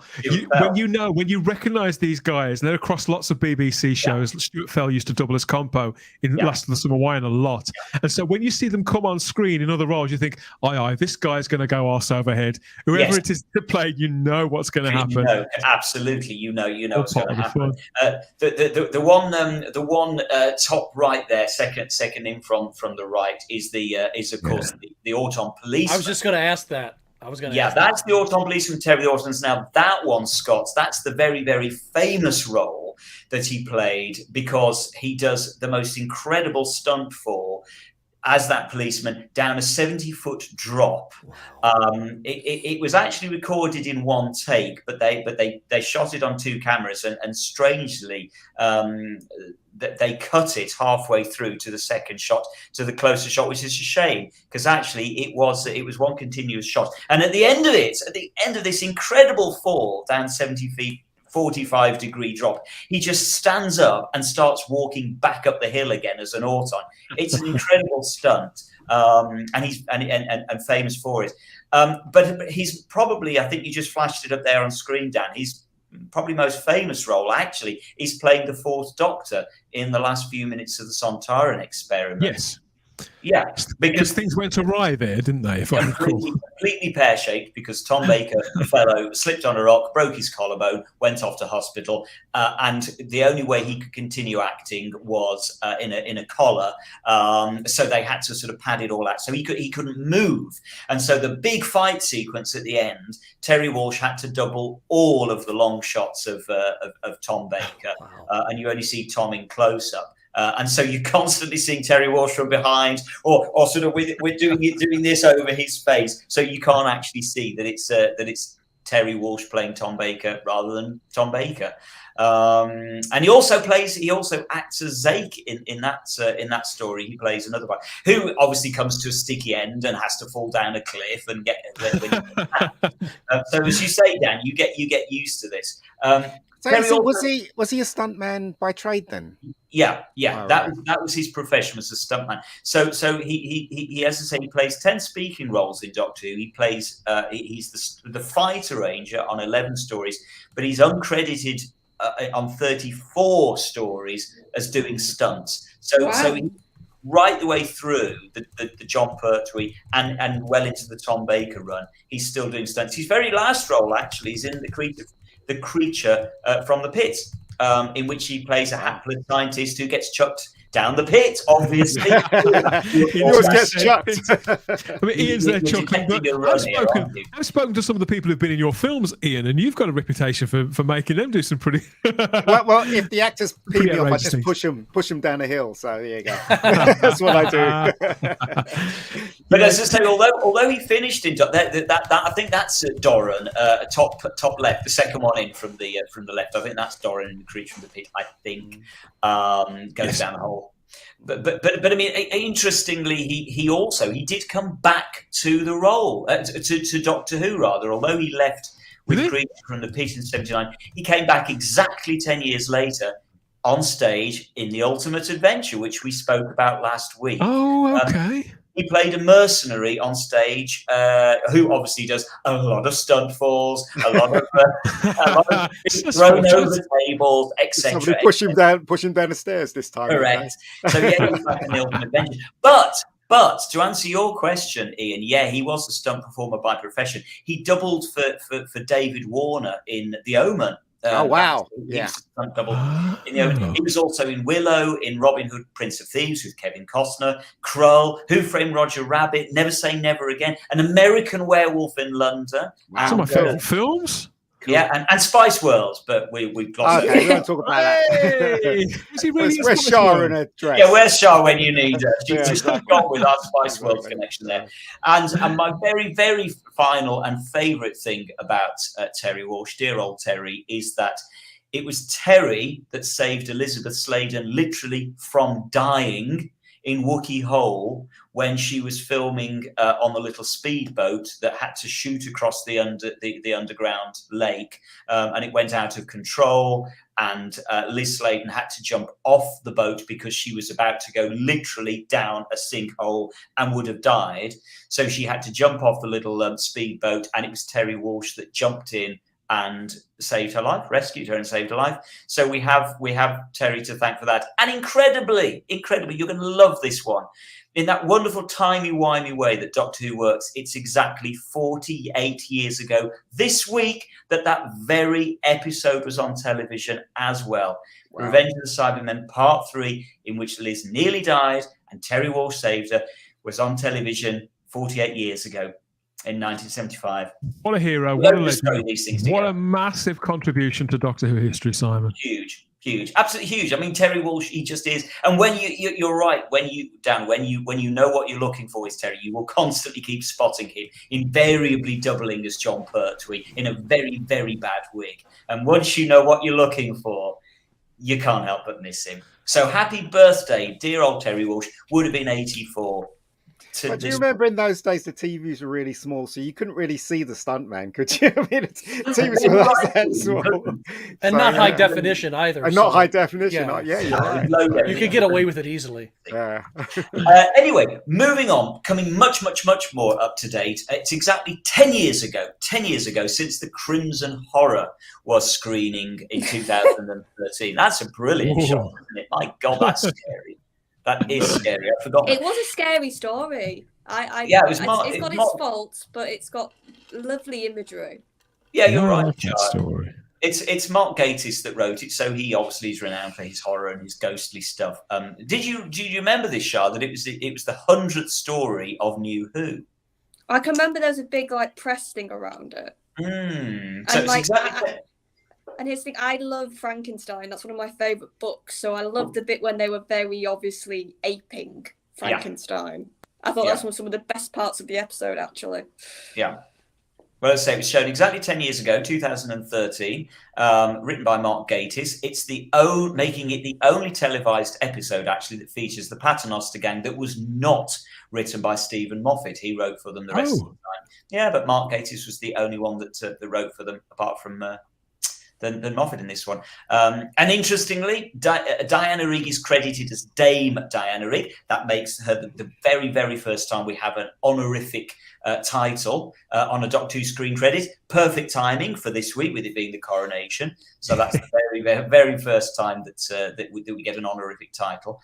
And it was, interestingly, Sweetville, the town in which it's set, it was actually shot in Butte Town in Caerphilly. But Sweetville the fictional town that it's set in is actually based on the real world model town of Saltaire in Yorkshire, which I've been to. And if you've never been to Saltaire up in Yorkshire, it's well worth going to. It was founded in... I think I may have seen pictures of it, because some of it in the episode, that look. Yeah. It's an amazing place. It was founded by a wool industrialist, Titus Salt, hence Saltaire. And interestingly, Titus Salt also had a daughter called Ada. Of course, there is an Ada in the episode The Crimson Horror, and that's where that was the model village that they based Sweetville on. So it's sort of founded on real fact. So that sort of gives it some degree of gravitas to me. It always has. I've always thought this was definitely one of the better Matt Smith episodes. It tailed off a little bit for me. Didn't quite know where it was going ultimately, but it's one of those with a fantastic setup. And Diana Rigg is brilliant. Isn't Diana Rigg always brilliant? She's always brilliant. Exactly. In fact, that picture looks like Peter Davison in Red. It does a bit, you're right. The eyes a bit, isn't it? Yeah, it does a bit. This is one of those stories that isn't it?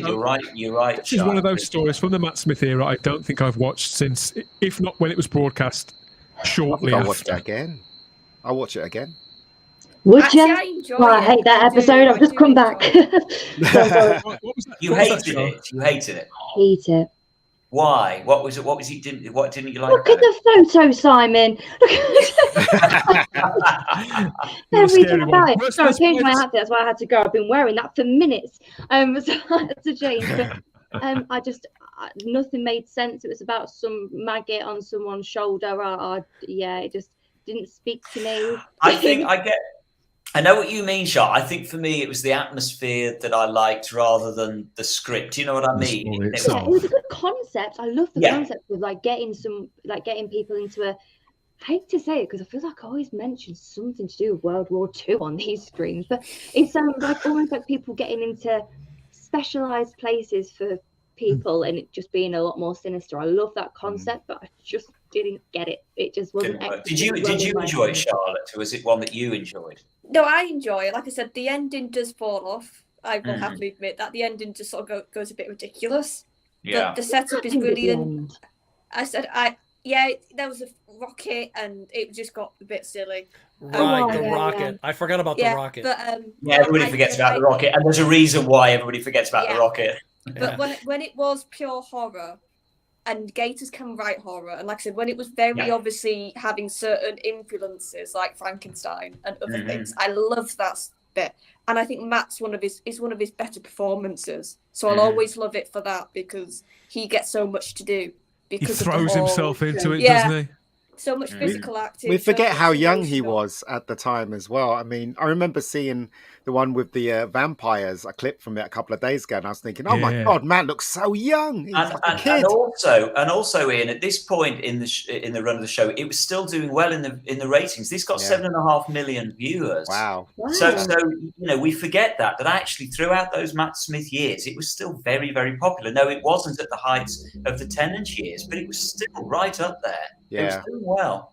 Yeah, it was doing very well. Matt looks like Herman Munster in this one. Says Woodhouse 122 watching along on YouTube. Thank you for that, Woodhouse. And I agree, he does. So yeah, and so that was 10 years ago. And very, very, very finally for the diary today, we literally could not let this week pass without talking about these little beauties. Ooh. Because it's exactly 50 years ago that these three books were first published by Target Books, in that they'd been released previously by Frederick Muller. And in fact, that's the original. There we go. That's the Armada Books version of it. Just about. I didn't know you'd got that.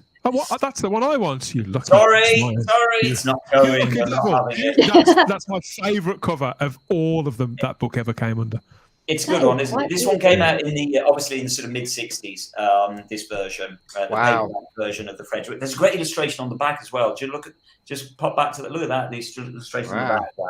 Yeah, if you're not making it any better, I still want it. Oh, look at that! It's beautiful. Anything 60s paperbacks like that, just gorgeous. Sorry. So anyway, that came out in the 60s, but then it was on Tuesday this week, just gone 2 days ago, that we hit exactly 15 years since Target released the first 3 copies of their Doctor Who books, and the rest literally is history. And there they are. Target books had been going about a year at this point.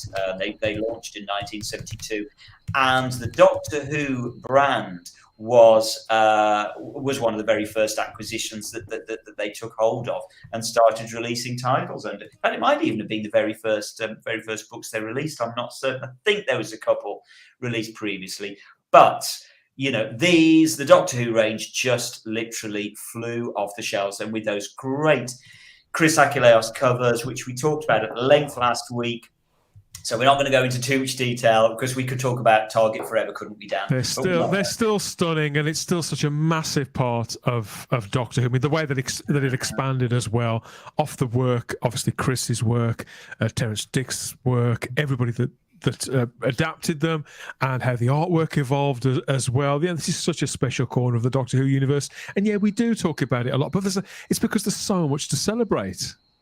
Yeah, and we've talked about it ad nauseum about how important these things were to a certain age of fans, because we just could. It was the only way we were going to get to really relive these stories, and also to relive stories that we'd never seen. I mean, these 3 books, the first 3, the Daleks, the Zarbi, and the Crusaders. I'd never even seen these. I'd never heard of me neither.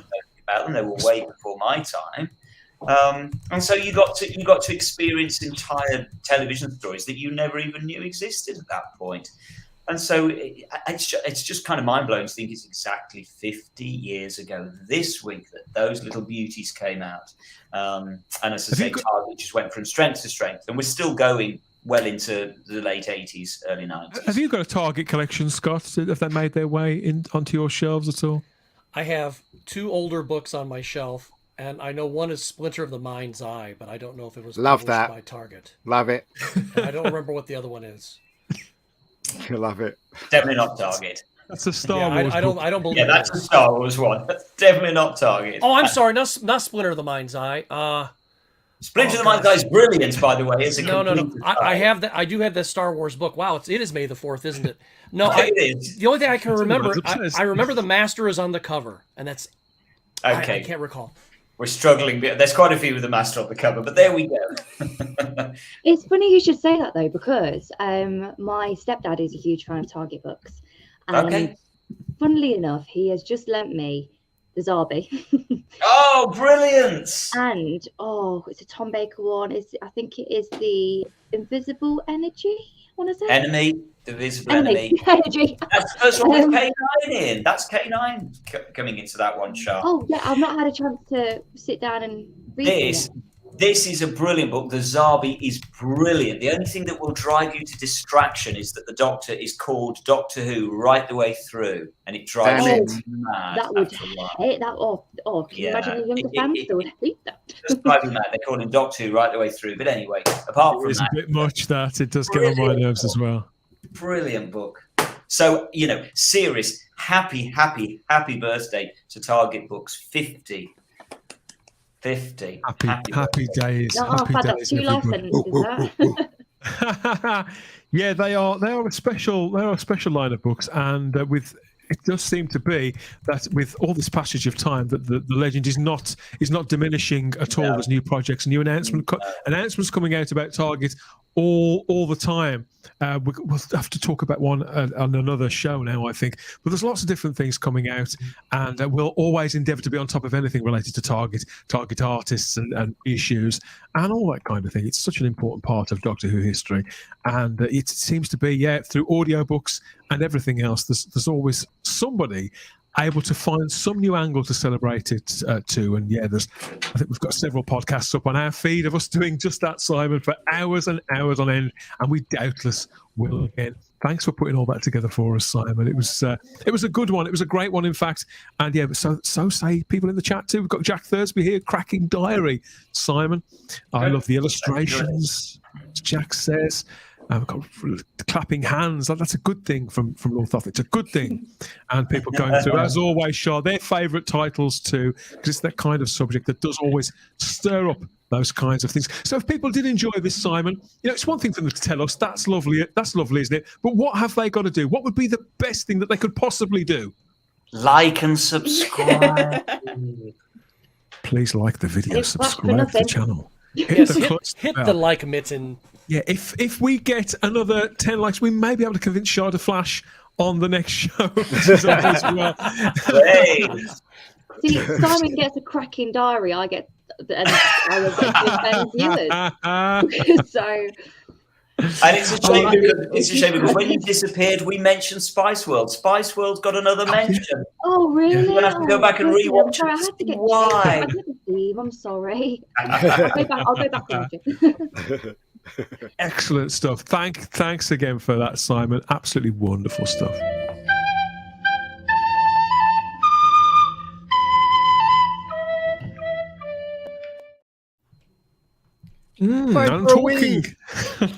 And talking about popular demand. First of all, it's time to say goodnight to Charlotte. You've got to pop off, haven't you, Charlotte? Yes, I'm a little bit earlier than my usual 10 o'clock bedtime. She's in high demand herself, aren't you? So you have to do high-level duty for the Time Lords, aren't you? Of course. Manipulator. But we'll see you on the next one, I hope. See you all next week. Bye-bye. Night. Bye-bye, Charlotte. Bye-bye. Thank God she's gone. That's all I can say. Yes, well, yeah, here we are. What was I saying? Yes, by popular demand. Now, we don't really do requests on this slot, so don't get used to it. But there is something nice tucked away here. Now, this is the Type 40 Doctor Who ad break. As always, we're about to hit you with a couple of minutes worth of golden moments, and we'll be right here when you get back. Whether you're off to the smallest room in the house or staying put, wherever you're going, actually, and whatever you're doing, please remember this is crucially important that you keep an eye on your weasel. Oh.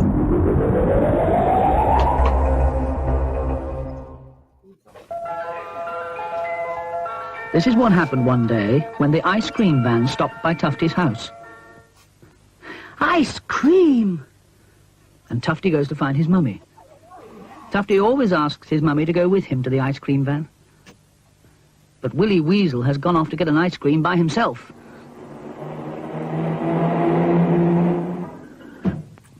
Oh, dear!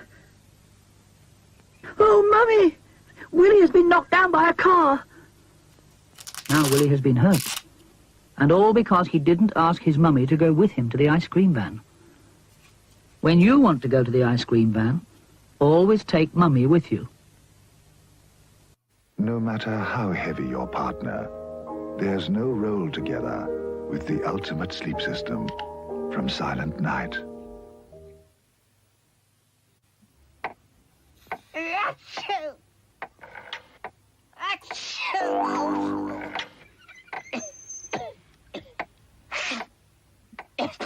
Don't let a stinking cold get you down. Contact 400 gives relief for up to 12 hours.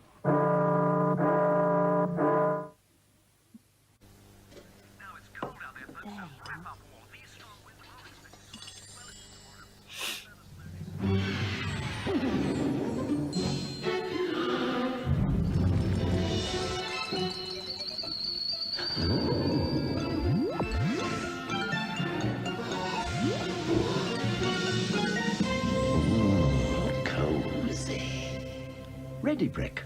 Central heating for kids.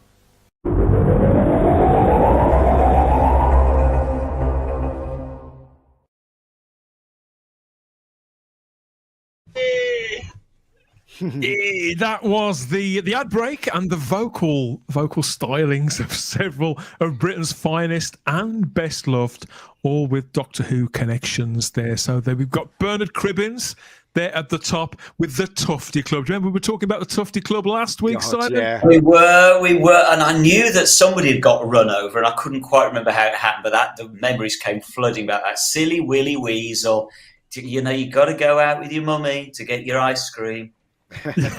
You have yourself to blame, Willie. That was followed by that was Peter Sallis. He was there too. That's the voice of Cleggy from Last of the Summer Wine, the voice of Wallace from Wallace and Gromit, as we've seen on all those beautiful short films, The Curse of the Were-Rabbit. But he was in the Ice Warriors, wasn't he? That was back in 1968, something like that. 67, 68 there, as in black and white and bearded too. So it's nice to hear his voice. Such a soothing voice, I think, Peter Sallis. And then, of course, there was Tom Baker and John Pertwee there in fine form. They did a lot of voiceovers, didn't they, Ian, those two guys? They did indeed. But I never understood central heating for kids. I mean, that's a bit weird. But doesn't it take you back in? I mean, I remember that strapline so well, central heating for kids. Yeah, that's when it used to snow over here. It used to snow sometimes at winter. You remember? I mean, I remember having Ready Breck and thinking I'll go out all warm and glowing, and I still didn't. Yeah, exactly. Exactly. It didn't work. I thought I'd be glowing, because they had that red special effects. I'm sure you could be done under the Trades Description Act for that one. Yeah, exactly. I love John Pertwee's voice. I used to like him as Spotty Man in Super Ted. Yeah. Some of these British ads there, Scott, I mean, obviously none of them would have made their way over to the States. But when you see these slices of the 60s, the 70s and the 80s and all these Doctor Who faces and hear their voices, how does it make you feel? Well, even though I've never seen them before, very nostalgic, and it makes me wish that I had seen those. And one of my favorites that you've played a couple of times, I believe it's the Colin Baker one where I think he's in a Toyota, and it was the card game or something, and he finds out the gentleman is his father or whatever, and I'm like, that's right. It's classic. I love it. Yeah, it's fun. Wonderful stuff, and it's just great to hear those legends doing and saying other things. I mean, sometimes they can be quite outlandish, can't they? And John Pertwee, John Pertwee pretty much always sounds like John Pertwee, even when he tries to disguise his voice. But they're all so distinctive. Peter Sallis, I think most people probably know him now as the Wallace and Gromit guy. But I think he passed away a few years ago now. But he'll be very, very missed. And nobody sounds like John Pertwee, says Jack Thursby. Same with Tom Baker.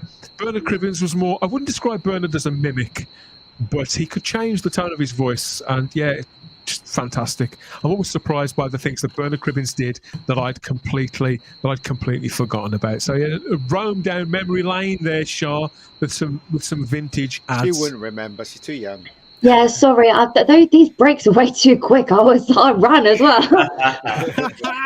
She ran, but she's back. And interestingly, Peter Harrington asks in the chat, was Peter Sallis up for enlightenment? Yeah, he absolutely was. He should have been playing the captain that Keith Barron eventually played. Can't remember why he didn't. I think he was actually cast and then couldn't do it. It's because they had to bump filming, and so when he was cast, he was available, but they had to bump filming, they had to postpone it, and by the time they could reschedule the studio dates, Sallis was booked up on probably another series of Summer Wine, something like that, I would imagine.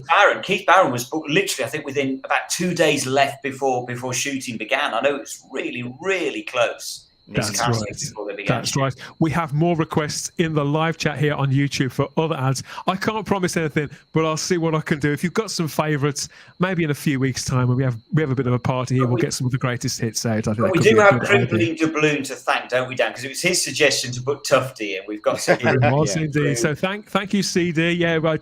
Brilliant stuff. There's loads of those Tufty Club things on YouTube. So we need more Tufties. We need more Tufties. It'll all pop up. But welcome back to Type 40 Live. Here we are again with your live streamed magazine format Doctor Who show, where we clock all the fixed points and not so fixed points in the Whoniverse off and on screen, whether you prefer the fourth or fifth dimension. So I'm still here with Simon Horton, with Ian the Mega Geek, Ian the Mega Geek, with Shah, and with Scott from the Game Closet here, and about to get stuck into some more Doctor Who goodness from the past. So please let me know what you think of it all. Let us know. Please like the video, subscribe to the channel, and hit the cloister bell to get all the notifications about what's going on next and when. And stay tuned for more of what we've got coming up. The comments are coming thick and fast in the live chat, so keep those coming to us as we get stuck into the rest of it. So here in Britain, the home of Doctor Who, we are days away from the coronation of King Charles III and his wife Camilla as the King and Queen of the United Kingdom and all the Commonwealth realms. That's happening this Saturday on the 6th, and it's in Westminster Abbey, as is traditional. It's been happening there for centuries now, and a national party, some of it will be in the streets, is guaranteed. Charles ascended to the throne on the 8th of September last year when the Queen passed away. And he is, this guy is 74 years of age. So this is the longest time there's been an heir in waiting to the throne, to the monarchy.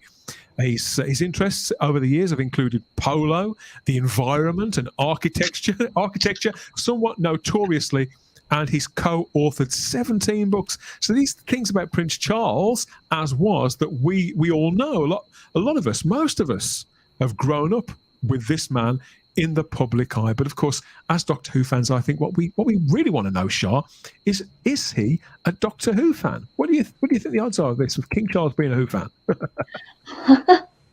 I feel like his mum was more of a Who fan than Charles would be. Was. Oh, she was. Oh, don't shut lovely, bless her. What was I going to say?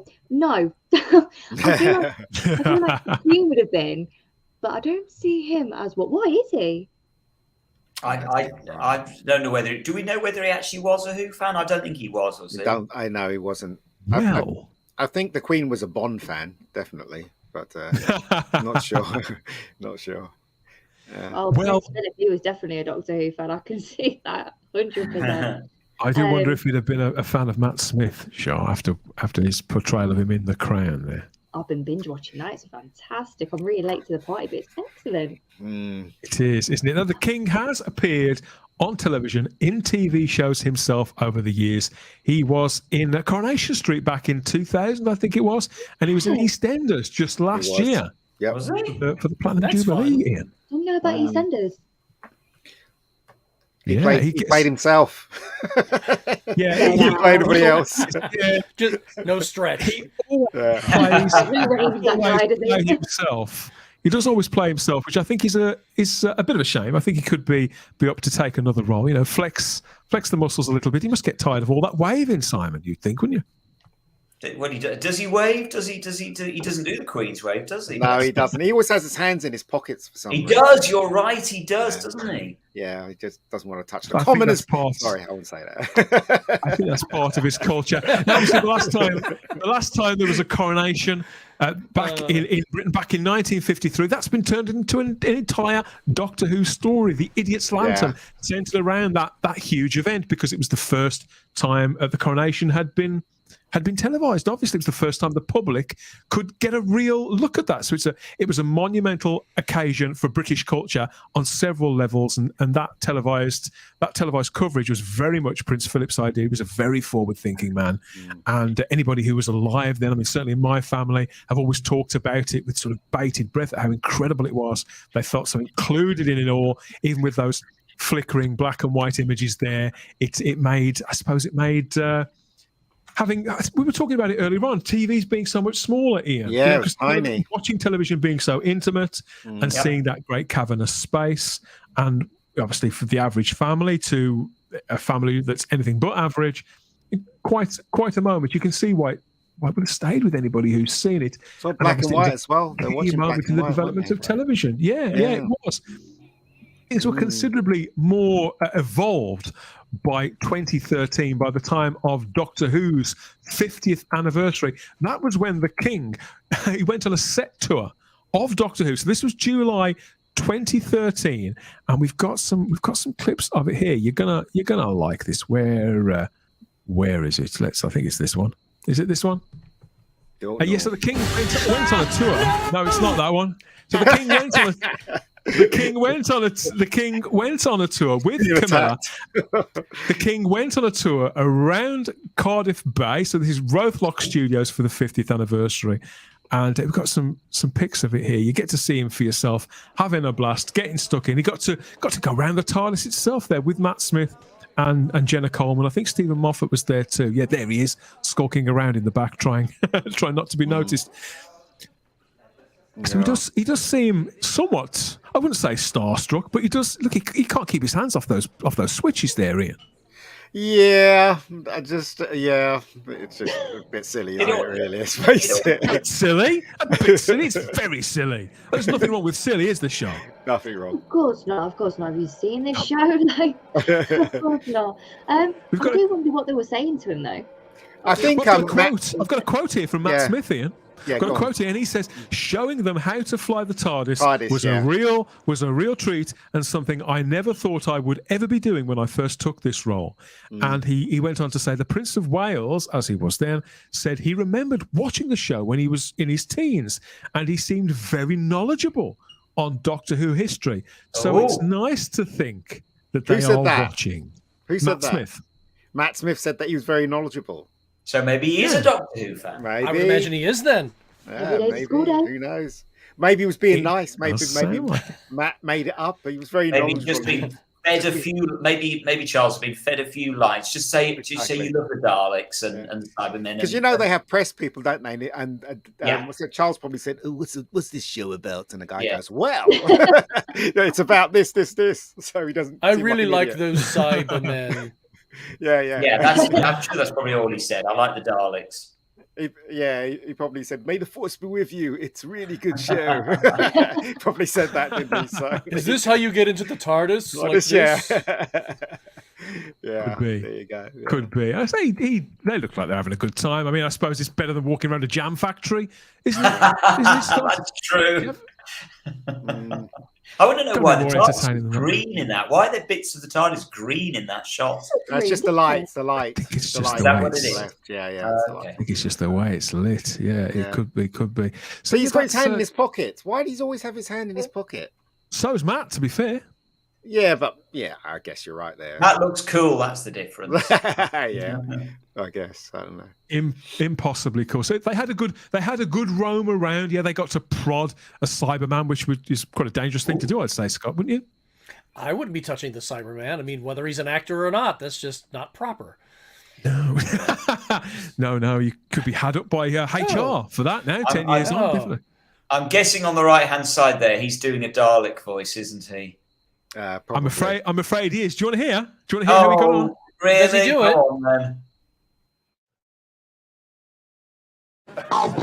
Daleks, they are the masters of this planet. Exterminate! We discovered a secret. A good secret. Would you like to have a go? I don't think my voice goes well. Give it a go, sir. Do you make it do that? You have to do some serious hectoring. You have to exterminate. Exterminate. That's very good. A bit of you are our prisoners. You are our prisoners. I think you do. You are our prisoners. One false move. Oh, God almighty. That's very impressive.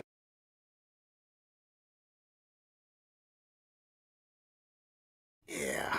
Almighty, he said. That was great. That was actually sick. But I never knew that I actually want to hear posh Daleks. Yeah. And he did know they say exterminate, so straight away was in there. Exterminate and have a cup of tea. Yeah, I guess. Would you like some tea? Yeah. That's all right as well, Scott. Yeah.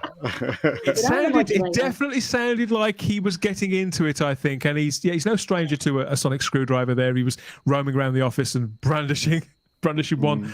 He seems like a kid in a sweet shop, Kid in a sweet shop. I can actually believe just from that photo alone that he is a Doctor Who fan. Look how happy he looks. Yeah. I mean, what you call it? That's probably the best sonic screwdriver ever designed, in my opinion. That's probably why he has his hands in his pockets. He keeps his sonic screwdriver. He's stealing them. He's got a few in his pocket. It looks like Christopher Benjamin playing Henry Gordon Jago in that shot to me. He's just stepped out talents of Wayne Chiang.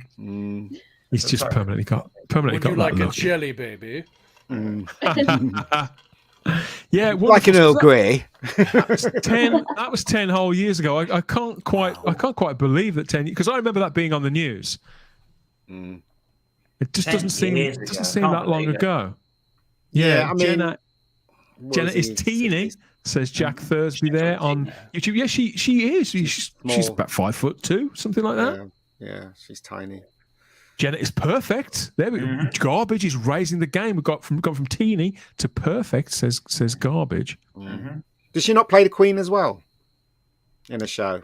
She played Victoria, didn't she, for 2-3 years on ITV? Yeah, she did. Oh, they've got some cruel reviews here on his take on a Dalek. We've got King Cringe there from Jack Thursby. It is a bit cringe, but these things are always cringe. Yeah, of course. See them doing this. It's always a bit, it's very false. But there we go. But it was a nice thing for Doctor Who for the anniversary. Yeah, absolutely. Brilliant. It must be a thrill for all of them to see him come in there and stuff. So Well, and it just gives it a stamp of authenticity and validity, and it goes back to what we said before about it being very, very British. Yeah, so quite British, right. yeah. Well, how you couldn't not have something like that happen. It is such Correct. Well, it's not even well, it's everywhere now, but back then I think it was exclusively British. I want to say. I think Matt Smith's still is. You tell me, actually, was it Matt Smith's era that became? Yeah, in America, but it's pretty still America. Pretty much. Yeah, pretty much. Because of Netflix. Oh, good. You've got the best Doctor to make it worldwide. So I'm very happy about that. Yeah. I think Matt would agree with that one. Yeah, then it comes to Matt Smith, yes. We've got lots of, keep the comments coming in the live chat there. You will pledge allegiance, says Richard Brooks. Very topical. We're not have I got news for you, Richard, but we'll let that one go. Very topical. Yeah. So it's one thing to be looking at our new king there, or king as he'll be coronated in just a few days' time. But in the Whoniverse, the Doctor has come across many kings, both here on Earth and out there elsewhere. So I was wondering how many do you remember? Ian, do you remember any of the famous kings that have appeared in Doctor Who over the years? No. Not really. No. Not really. Well, you must remember these two guys. They're kings. I think Stephen Moffat and Russell T Davies, if you asked them, they'd probably say that each was a king of Doctor Who. But no, I mean on screen some of the baddies, because there's nothing worse than a king as a bad guy. Is there, Simon? They get chosen a lot, don't they? Nasty kings, despots, and things like that. Yeah, remember three? I can remember three kings in Doctor Who. I mean, the one baddie there's King John in the King's Demons. This is the thing, you see. I mean, this is the one I always go to as well, Shah. Got to be honest. This is the one I tend to go to. Not only is it it is my favourite era and one of my favourite stories, but it's not. He technically doesn't actually meet the king, does he? So this is King John, who was king between 1199 and 1216. And I know what a fantastic memory I've got. But yes, so the Doctor never actually met the king on screen. This was an android, wasn't it? It was Chameleon. It was a robot duplicate from the planet Zerafas. But for all intents, I mean, Gerald Flood plays the king, doesn't he, Simon? It's a great performance. Yeah. And he plays it really, really well as well. I agree. I love the King's Demons. It doesn't get a lot of love, but it works for me. I enjoyed it at the time. That thing couldn't move at all, could it? That chameleon thing. No. But Gerald Flood could. He'd got that kind of crustiness, I think, that you want in a king. So he portrayed this kind of softer side, but a sinister side too. And yet this is why I think in a lot of adventure fiction, stretching back to the 50s, with stuff that like the Adventures of Lancelot and all that stuff, they used to have like half-an-hour action things. Kings, it was touch and go as to whether a king was going to be a goodie or a baddie, wasn't it? Yes, but he's really good. I mean, he's really evil in this. I think Gerald Flood does a really good job of making a really evil king in this. It's a good one. In fact, he almost makes the Master look like a cuddly uncle, doesn't he? It is quite extraordinary. Well, he's almost sort of Shakespearean. Going back to what we were saying about Shakespeare earlier, it is almost a sort of Shakespearean turn that Gerald Flood does. It is, and even more so, I suppose, when you get to Julian Glover playing Richard the Lionheart there in the Crusade. This is a very early Doctor Who story, obviously a nifty story. It only partially exists, but opposite William Hartnell. He must have been really young there, though, Dan. I think he was. I think he was around 22, 23. Because he looked. I mean, when he was in For Your Eyes Only, he looked great in For Your Eyes Only. So I wonder how old he was. He must have been in his 20s, right? Must I have been. think he must have been. Had to have been because he's about 89 now, I believe. Yeah. He was in Game of Thrones, wasn't he? Wasn't he, Scott? A couple of He was years in ago. Game of Thrones, and of course, Indiana Jones and the Last Crusade too. Crusade, yeah. And Empire Strikes Back. He was. Yeah, only brief role, but just briefly. Yeah. I do like it when obviously the Doctor meets historical characters. I do like this. I think they can go to the well too many times, sure. But I like that they have fun with it. And for example, sometimes they just mention them, don't they? So Amy Pond mentions the fact that she, in an adventure that we never see, that she accidentally marries King Henry VIII at some point. She says that in The Impossible Astronaut. And I like fun ideas like that. Isn't it? Yeah, I like things like that. And I like the whole Elizabeth I thing that came from nowhere, but all of a sudden became a thing with David Tennant's Doctor. She's not the Virgin Queen anymore, and it's it's right on the cusp of what you could do in a family show, isn't it? There. Oh yeah, exactly. But I think wasn't King James the First in Jodie Whittaker's era? I want to say that's the one I remember. Right. Yeah. Beautiful segue. Thank you. Yeah, this is James the First. This was Queen Elizabeth's first cousin twice removed, which would make him actually. So if the Doctor married the Queen, then it makes the Doctor his cousin-in-law, sort of. No. What's going on? This was Alan Cumming, who played James the First this episode in The Witchfinders. It was fairly awful, and Alan Cumming. I mean, the things that he says out there. I think he's a great actor. I'll leave it at that with Alan Cumming. I think he's capable. So I've seen him play brilliant roles, and I did think he was good in this. It was the story obviously could have been better, but it was back again, Simon, to that mould of monarch that we've seen before, whereby they're quite outwardly crusty, and they dig because there's only so deep into any historical character you can dig in 50 minutes anyway, isn't there? God. I mean, I have to be honest, I didn't even see this one. I bailed at this point. I bailed at this point. And did he not fancy what's his name? The black guy. I can't remember his name. Oh no, I thought it was Graham that he liked because he gave him that massive hat. In this episode, he fancied the I can't remember. Sincerely, what was that character's name? What's his name? I don't know. I can't remember his name. That's how old the show is. The one who could ride a bike. The one who sucks his thumb. That one. Ryan. What's his name? Ryan. Bloody hell. That's what I'm saying. It's like. How much did I forget? Just how much my memory was erased. All right, somebody in the chat. What was his name? Somebody has to know. Was it Ryan? Ryan. Yes, Ryan. Ryan. Hang on a minute. Ryan. Made a massive impression. Sorry, Ryan. Sorry, Tosin. I mean, oh God, whoever you are. Oh, do you know what? Forget it. Start the stream again. While we're ahead. Now, I do remember there was an episode called The Beast Below, wasn't there, which took us into the future of the monarchy. So we met the future Queen Elizabeth. Was it? That was the future Queen, wasn't it? It was, but we do hear of King Henry XII in that story, and they don't say much about him, but they speculate that he was the Doctor's drinking buddy at some point in the future. And again, I like the fact that they play with that because it's not the kind of thing, Scott. In this country, we respect the royal family, and I think there's a sort of it's a two-way thing.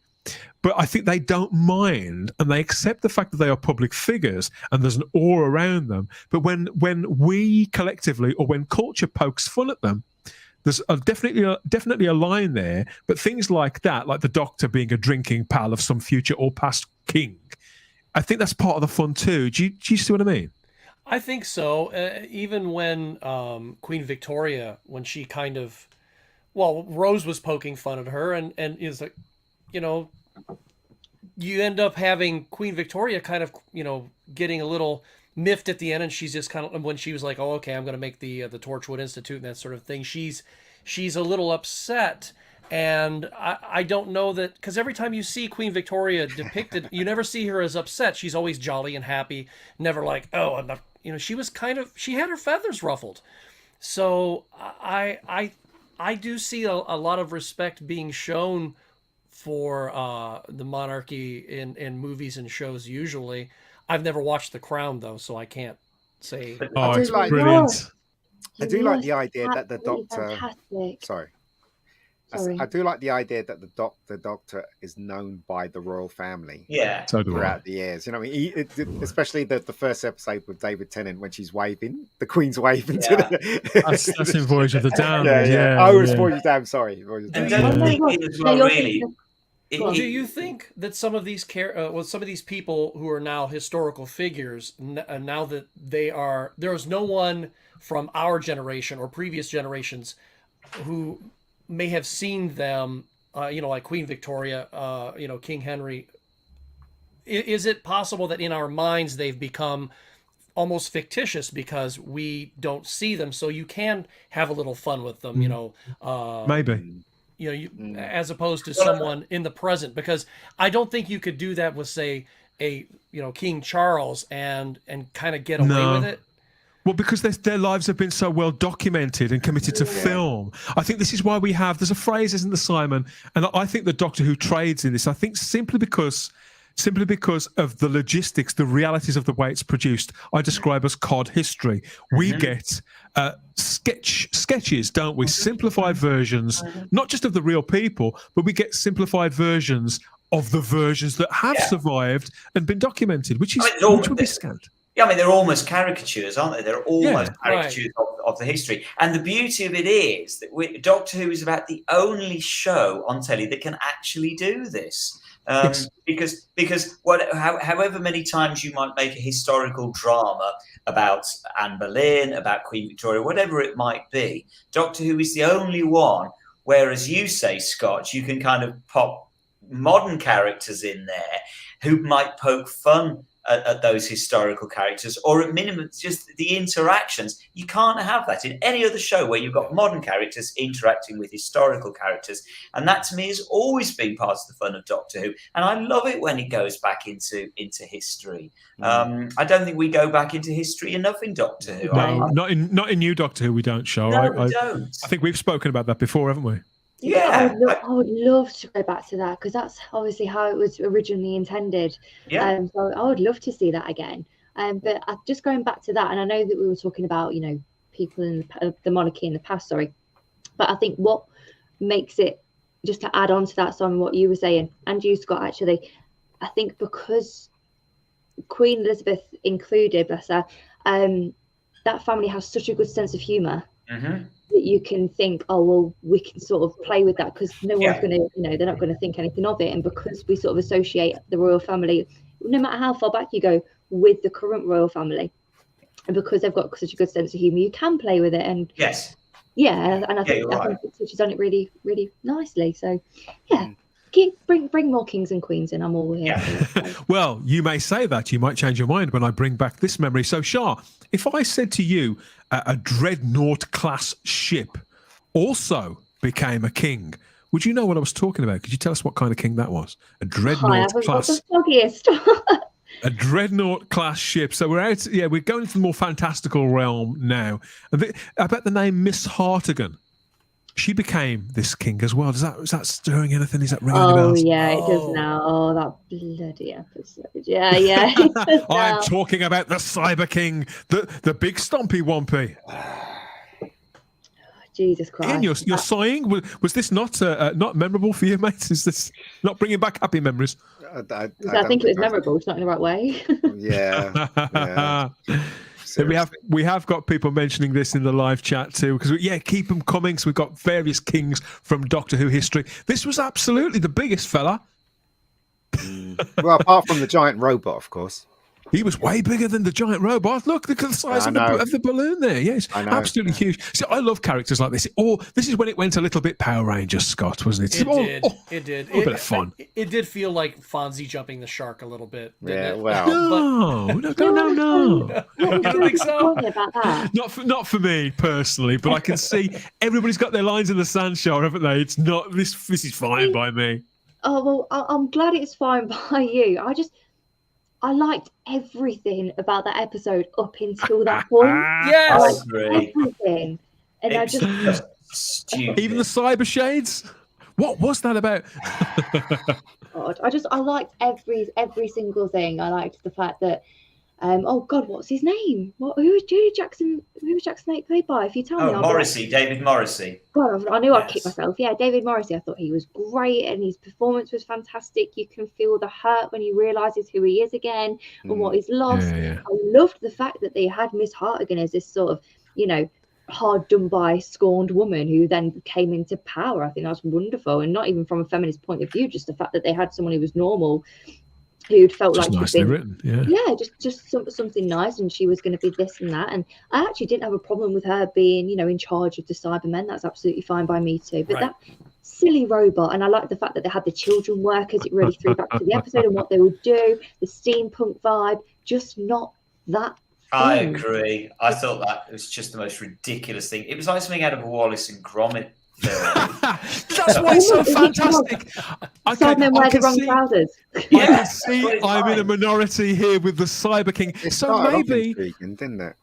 It started off intriguing. Maybe I can please you more, Ian, with from one king to another. This was the Fisher King. So he was a warlord.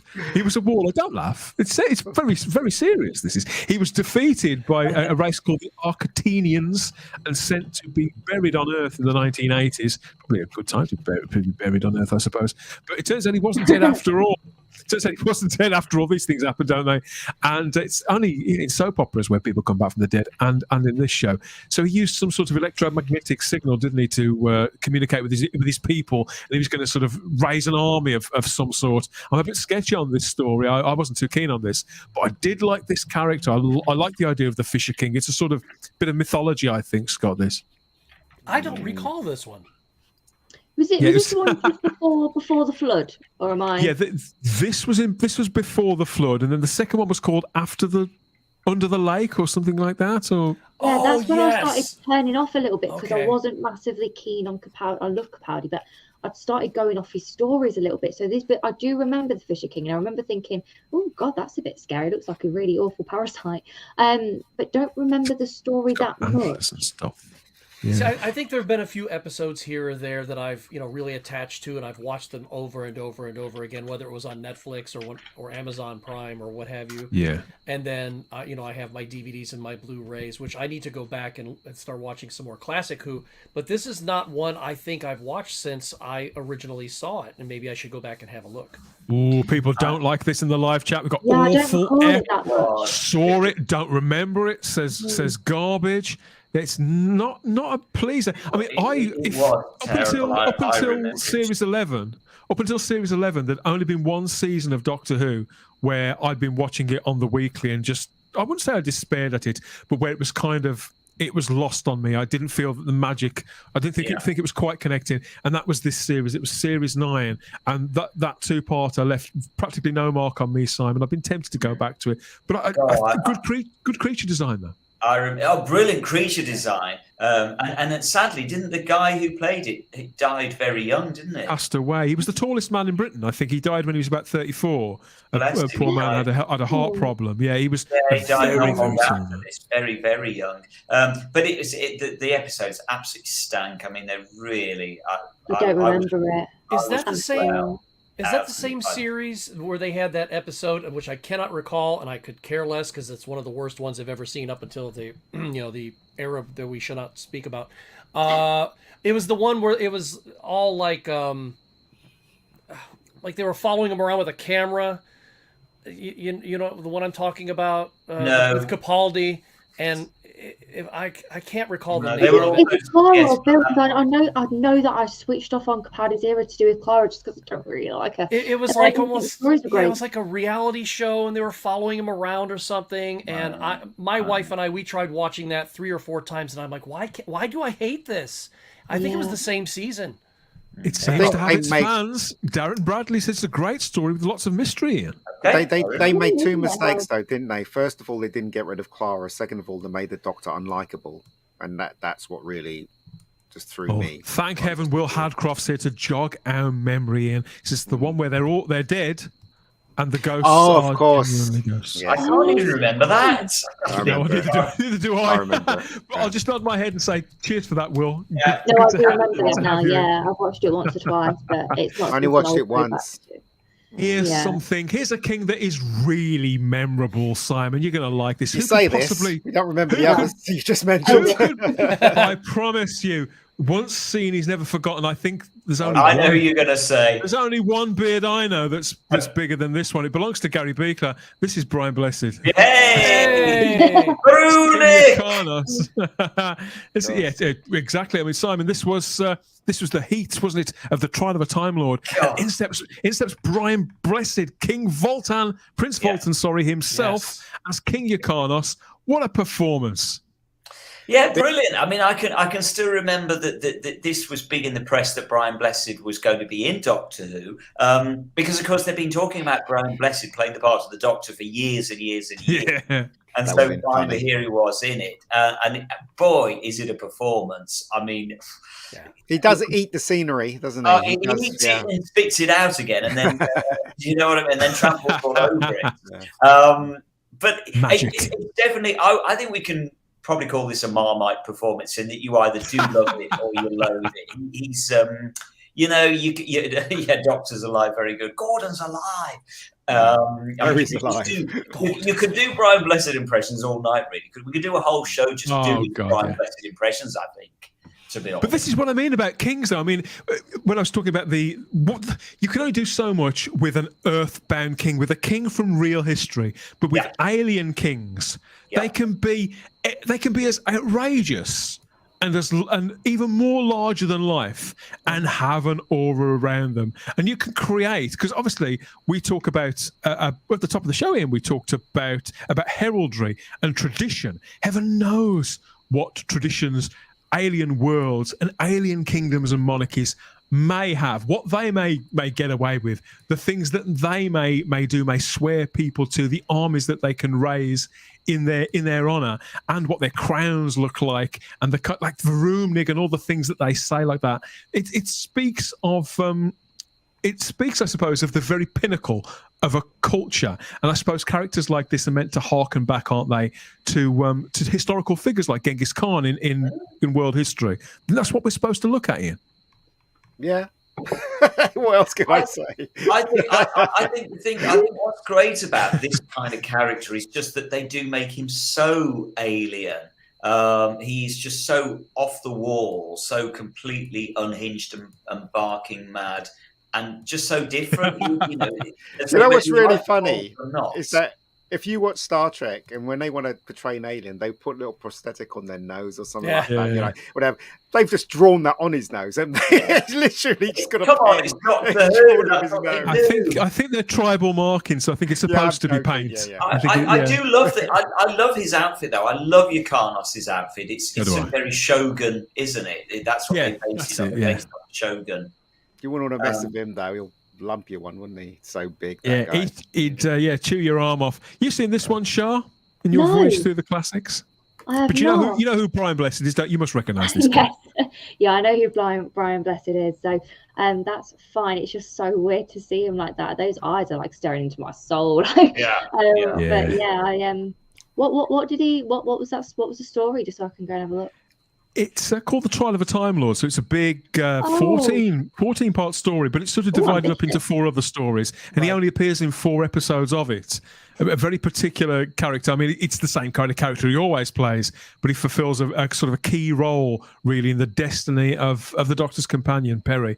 But Brian Blessed does what Brian Blessed always does, but there are nice moments in it, and I think it's a good example of how you can have fun with larger-than-life characters and with a monarchy in He's done well, though. He's been in Doctor Who. He was in Star Wars, and he was in Flash Gordon. The only thing that's missing is Star Trek now for him, isn't it? Yeah, he's a big Star Trek fan too, Brian Blessed. Huge Star Trek fan. He was in the Sweeney as well. Who can forget that, eh? Was he's been in anything? I suppose that's one extreme, the sort of the gruff, older, shouty, beardy, very sure of himself guy. And this is probably another one, Simon, from a classic story. I bet you know this inside out, don't you? Who's this? Yeah, this is King Peladon, played by Patrick Troughton's son. I can never remember. Is it Michael Troughton, this one? It's David. David Troughton. I can never remember which one it is. Didn't we talk about this last week? And we were saying about how he's got a very strange way of speaking. He has we did. Yeah, slightly irritating. Look at those boots. I mean, it's like Prince Charming. It's like Adamant doing Prince Charming. Thigh slapping in panto, that kind of thing. Yes, that's what it is, Dan. It's Dandini, isn't it? That's what it is. But yeah, I mean, I remember this very, very clearly as a kid. I remember this going out. So yeah, King Peladon in The Curse of Peladon, 1972. This was from, and as I say, yeah, Patrick Troughton's it's the younger son, isn't it? I think it's the younger of the two sons. So that's a tip for the future there, Ian. In the 39th century, this is what we could be wearing. Yeah. Well, I mean, movies and TV have never got it right, have they? I mean, I remember watching UFO and it said 1980. I was like, that didn't happen in 1980. You know what I mean? So there you go.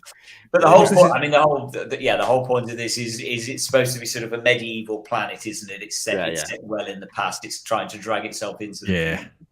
So kind of in a way, it's doing what BBC drama in those days did. Yes. You know, and it looks like the same. Henry VIII, but in space. It looks like the same set that the picture that you showed previously with Peter Davison. Looks like the same set, doesn't it? Let's face it. Probably the same. Oh, you know what? I think they're the same rugs.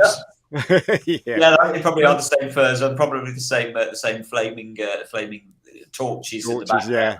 No joke. I've seen the King's Demon so many times. I'm sure those are the same rugs that Tegan wraps around herself when she's trying to keep warm when she gets into Fitzwilliam's castle. Well, it would make sense. I mean, the BBC are going to have a certain amount of rugs, aren't they, of furs? Only so many rugs. Yeah, absolutely. Peter Harrington says that Katie wore those boots. Well, I think she probably did. I think he'd probably borrowed them from Katie, let's be honest. Could well be. But obviously that's a story that I love to bits. And David Troughton's very sort of fey in it, isn't he, Simon? But it works because it's, as you say, it's got that kind of, it's supposed to be the far, far future, but it's reflective of our past. And I love it when they do that as well. They do a lot of things, haven't they? Yeah. Yes. I like it when they do that. I mean, and a lot of science fiction plays with that sort of conceit. You know, Space 1999 did it all the time. Yep. Star Trek did it. With Brian Blessed in Space 1999. Yeah, exactly. Yeah, you're right. With Brian Blessed. So he's been in Space 1999. I forgot that. Yeah. He played a similar Star character. Trek did it with Piece of the Action, didn't they? Star Trek. Yeah. To the action. So, yeah. In fact, he even played a kind of a similar role in Blake 7 too. But yeah, from one extreme to the other, something slightly less distinguished, I feel, and something he'll probably never live down is Greg Davies here playing King Hydraflax, who was a merciless conqueror and pillager. Who I don't remember this at all. I have zero memory of this. Is this the same costume that Nadell wore? That's right, yeah. Because if you remember, he's just a sort of severed head bobbling around in that armor in the Husbands of River song. So he's meant to be quite a nasty king, isn't he? And he's married River, and they take his head and they do all sorts of things to him. Yeah. And Greg Davies again gets to do what Greg Davies kind of does. It's a very kind of Brian Blessed role, really. He's a giant of a man, though, isn't he? He's like over 6 foot. This fella, So yeah, one day they had to get him a costume, I guess, that would fit him. That was a huge costume that he wore, wasn't it? Yeah. Very tall man. So I actually don't remember this at all. Can't remember. There's a big unit. Peter Capaldi episode. It was one of the Christmas specials, and it was the one with River Song in it, wasn't it? Because she'd married him in her latest, one of her latest exploits.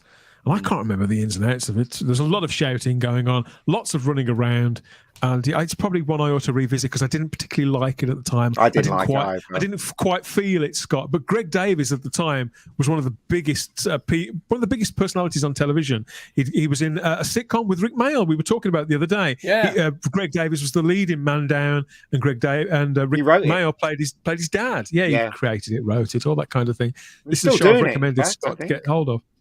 No, Man Down. I think that's a done now. Oh, is it? They haven't made any of that for a few years. I've recommended it to Scott here. So when you see people like this turn up in Doctor Who, obviously, Scott, are you aware that sometimes they could be big figures in Britain that you just don't know who they are? Of course, he doesn't know who they are. No, I don't.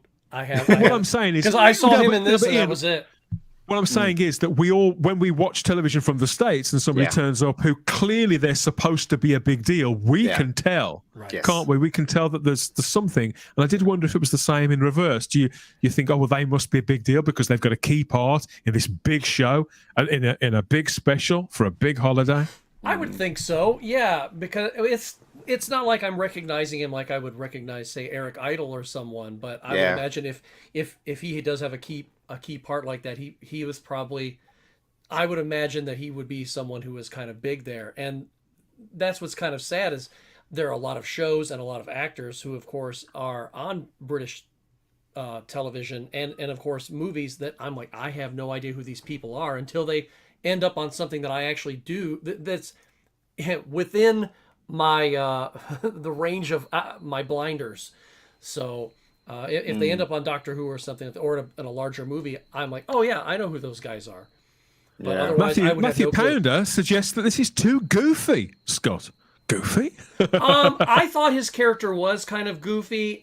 He is. That's the thing that I didn't like about that episode. But what I did like, I love the banter between Capaldi's Doctor and River Song, especially since she had no clue who he was there for a while. And then, of course, you get to the end and you have that very romantic thing going on, kind of giving that bookend to what happened with, Matt Smith and, of course, all the way back to the 10th Doctor.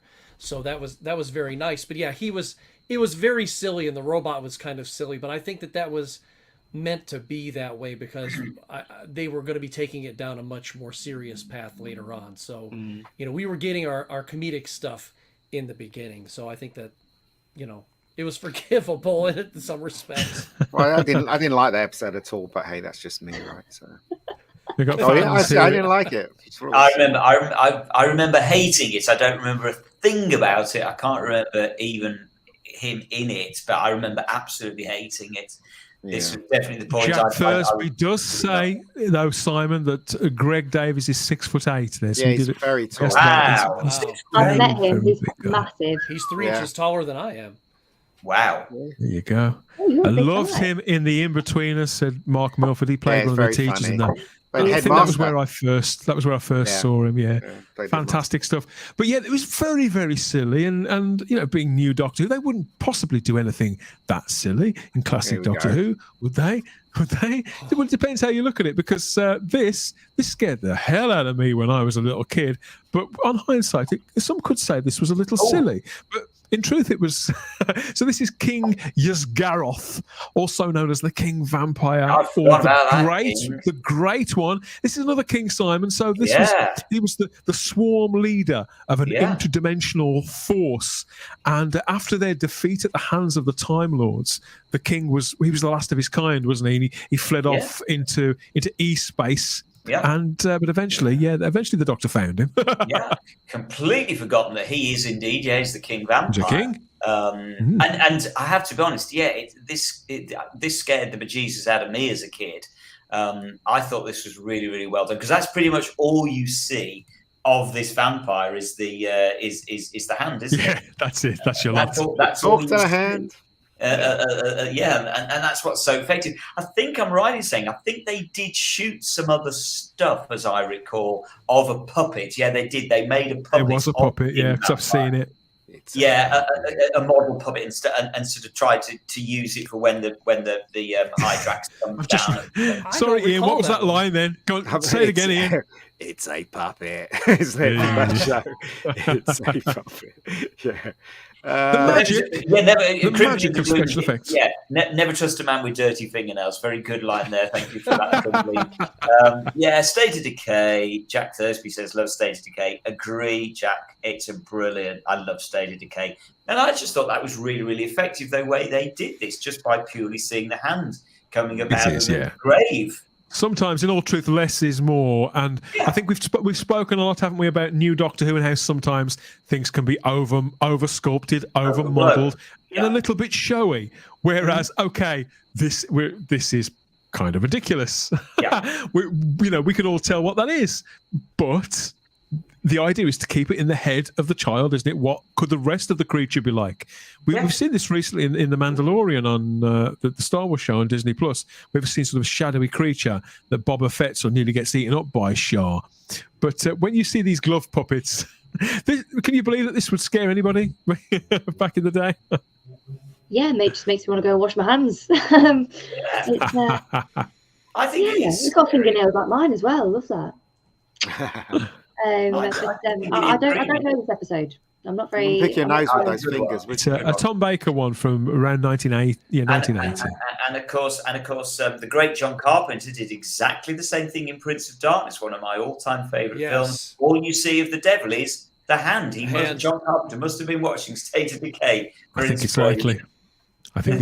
Yeah, well, he's still around, John. So yeah, but maybe we'll tweet him with that. Get an answer on that one, Scott. Well, sometimes, like you said, less is more. And like with, if you remember, like with Greek theater, everything that was done violently was done off camera. And even nowadays, a lot of the stuff is left to your own imagination, especially if it's in direct violence. So sometimes your own imagination is worse than what you're seeing on camera. Not anymore. They can do it now, do anything now. And that's the problem. Exactly. That is the problem, because I think that, just because you can hack somebody to bits, on camera and you hear them screaming and such, it doesn't make it more horrible, maybe to your eyes, but not in your mind. Yeah. Well, and also, Scott, I know Peter Harrington says in the chat, and the heartbeat too, and in State of Decay, it's just the heartbeat. I think it's that because, Simon, do you hear the heartbeat first? Yeah, you hear this heart. Oh, yeah, you hear the heartbeat. I think at the end of episode 3, as I recall. I think that's what scared me, and that's what heightened my anticipation. Well, that's you should see this one, Shah. This is State of Decay is a really good story. I have to put it on my list. I really will. We're back to Peladon again because it's medieval in space again. It's that same sort of thing, and it's all Gothic architecture and atmosphere and darkly lit sets.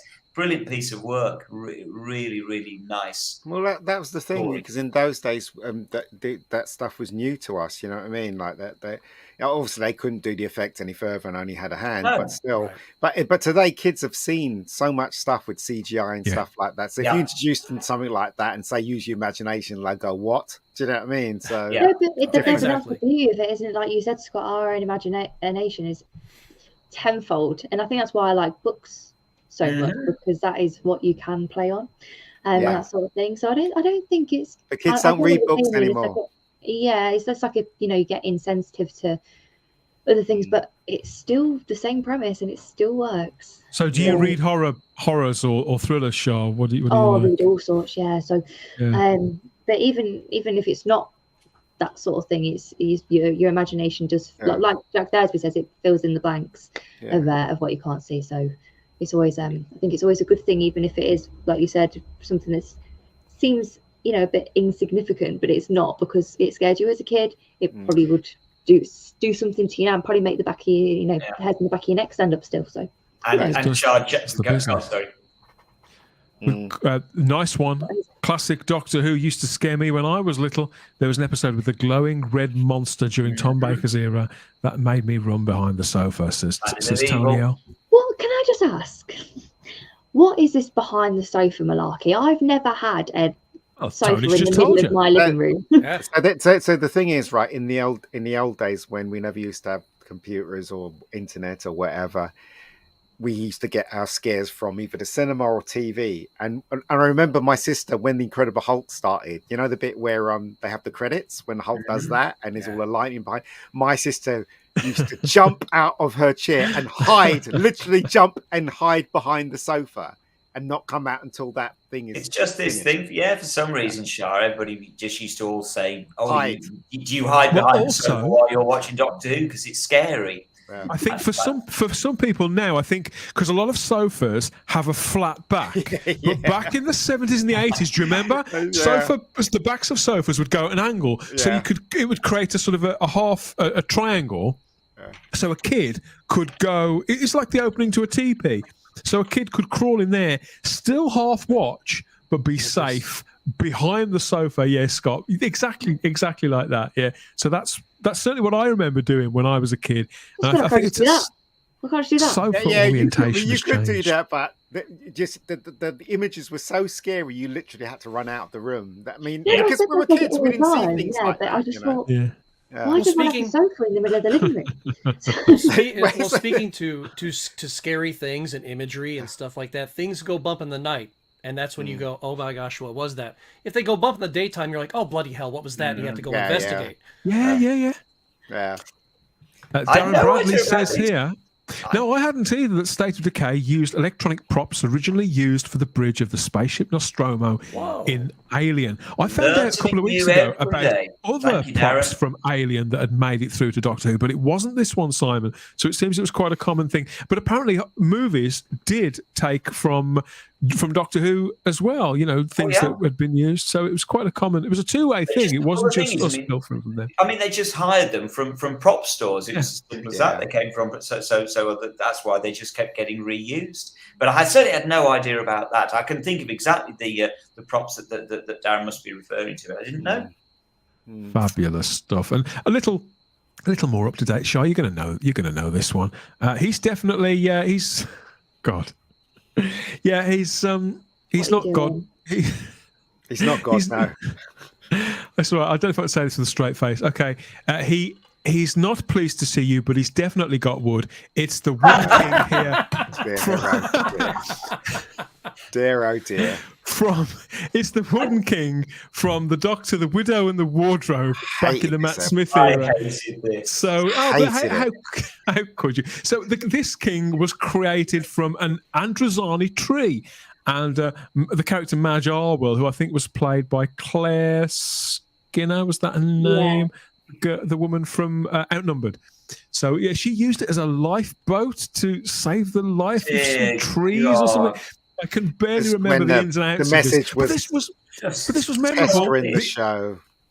But the image of this character, I think, of the Wooden King and Queen was kind of memorable, particularly on Christmas Day. It was memorable, but for all the wrong reason. For me, this is a bit C.S. Lewis, Scott. It's the Chronicles of Narnia, all that kind of stuff. Oh, it was, wasn't it? I could see why you would think that, yes. And if you wanted to get rid of that, villain be kind. Quick, Yeah, all you need is a matchbook and you're done. So it's just awful. Well, you never know. I think it's quite likely out in Androzani where they made him that they've got to have Ron Seal or something like that there, Ian. or some Mr. Sheen to actually shine him up or something. I don't know. Just honestly, this is one of the worst Matt Smith episodes I've terrible. You know, I sat there Christmas thinking it was going to be good, and halfway through I was like, I can't watch this rubbish. It's absolute nonsense. They all can't be great, right? Yeah. But everybody likes Groot in Guardians of the Galaxy. Why wouldn't you like Groot this? is cooler. He's cooler. Yeah, because Groot's cooler. Mark Milford says from behind the sofa seems synonymous with Doctor Who being jokingly mentioned in documentaries, newspaper articles, etc. Yes, it was something that was often repeated, as is the notion that some of the aliens are silly, which I think if you look at this, that holds up at all. The Androzani connection made no sense. As we're looking at this picture, well, it didn't. It might, Androzani, it's a planet, isn't it? There's Major, there's Minor. We've only ever been to Major. Who knows what goes on Minor? What kind of landscape it is? I mean, we don't know. It's just one of those lazy things. I'll just chuck in. Well, at least it wasn't some monster covered or nothing but teeth, right? So... Yeah, exactly. Well, let's not open that can of worms, mate. Oh, this is a burn here from Peter Harrington, the actor. Was very good. Very good, Peter. You need a soundboard, Dan. I definitely do. I think the next upgrade is going to we're going to go for that. We've got other people trading on what scares them. Peter Harrington, I don't know. I hope you haven't caught that in anything, Peter, while you've been watching the show. We don't want anybody down at A&E with that. That's just some of Doctor Who's greatest kings from here. Oh my god, is that how long that segment's gone on for? That's amazing. I have to be honest, I really couldn't remember all those kings. So well done, Dan. I know. I mean, I did remember a great many of them. There was a couple I had to do a bit of a deep dive. I think I remember this, I remember that. Yeah, see what I could come up with, and I've no doubt there's more that I've missed. So if I've missed off your favourite king from that kind of countdown, let us know in the comments section, and maybe we'll revisit this at a later date for more kings and queens, all that kind of thing. Oh, shut up, you. He's a very difficult customer to prove, isn't he? Yes, the audience research department. We'll split. We can talk about it later. But yes, let us know in the comments section if we've missed your favourite. And yeah, we've got the coronation, of course, takes place this coming Saturday. And yeah, whatever you're doing for the day, whether you're sitting glued to history unfolding on the screen, maybe you're behind the sofa. I don't know, depends how long you've spent in the pub. Could be you're spending the entire long weekend in the pub. That's okay too. Have a great time.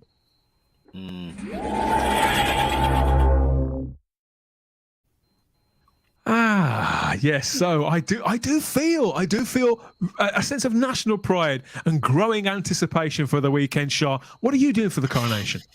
I wonder. Don't say 6 Bacardi and Cokes. Yeah, that's me, mate. That's me.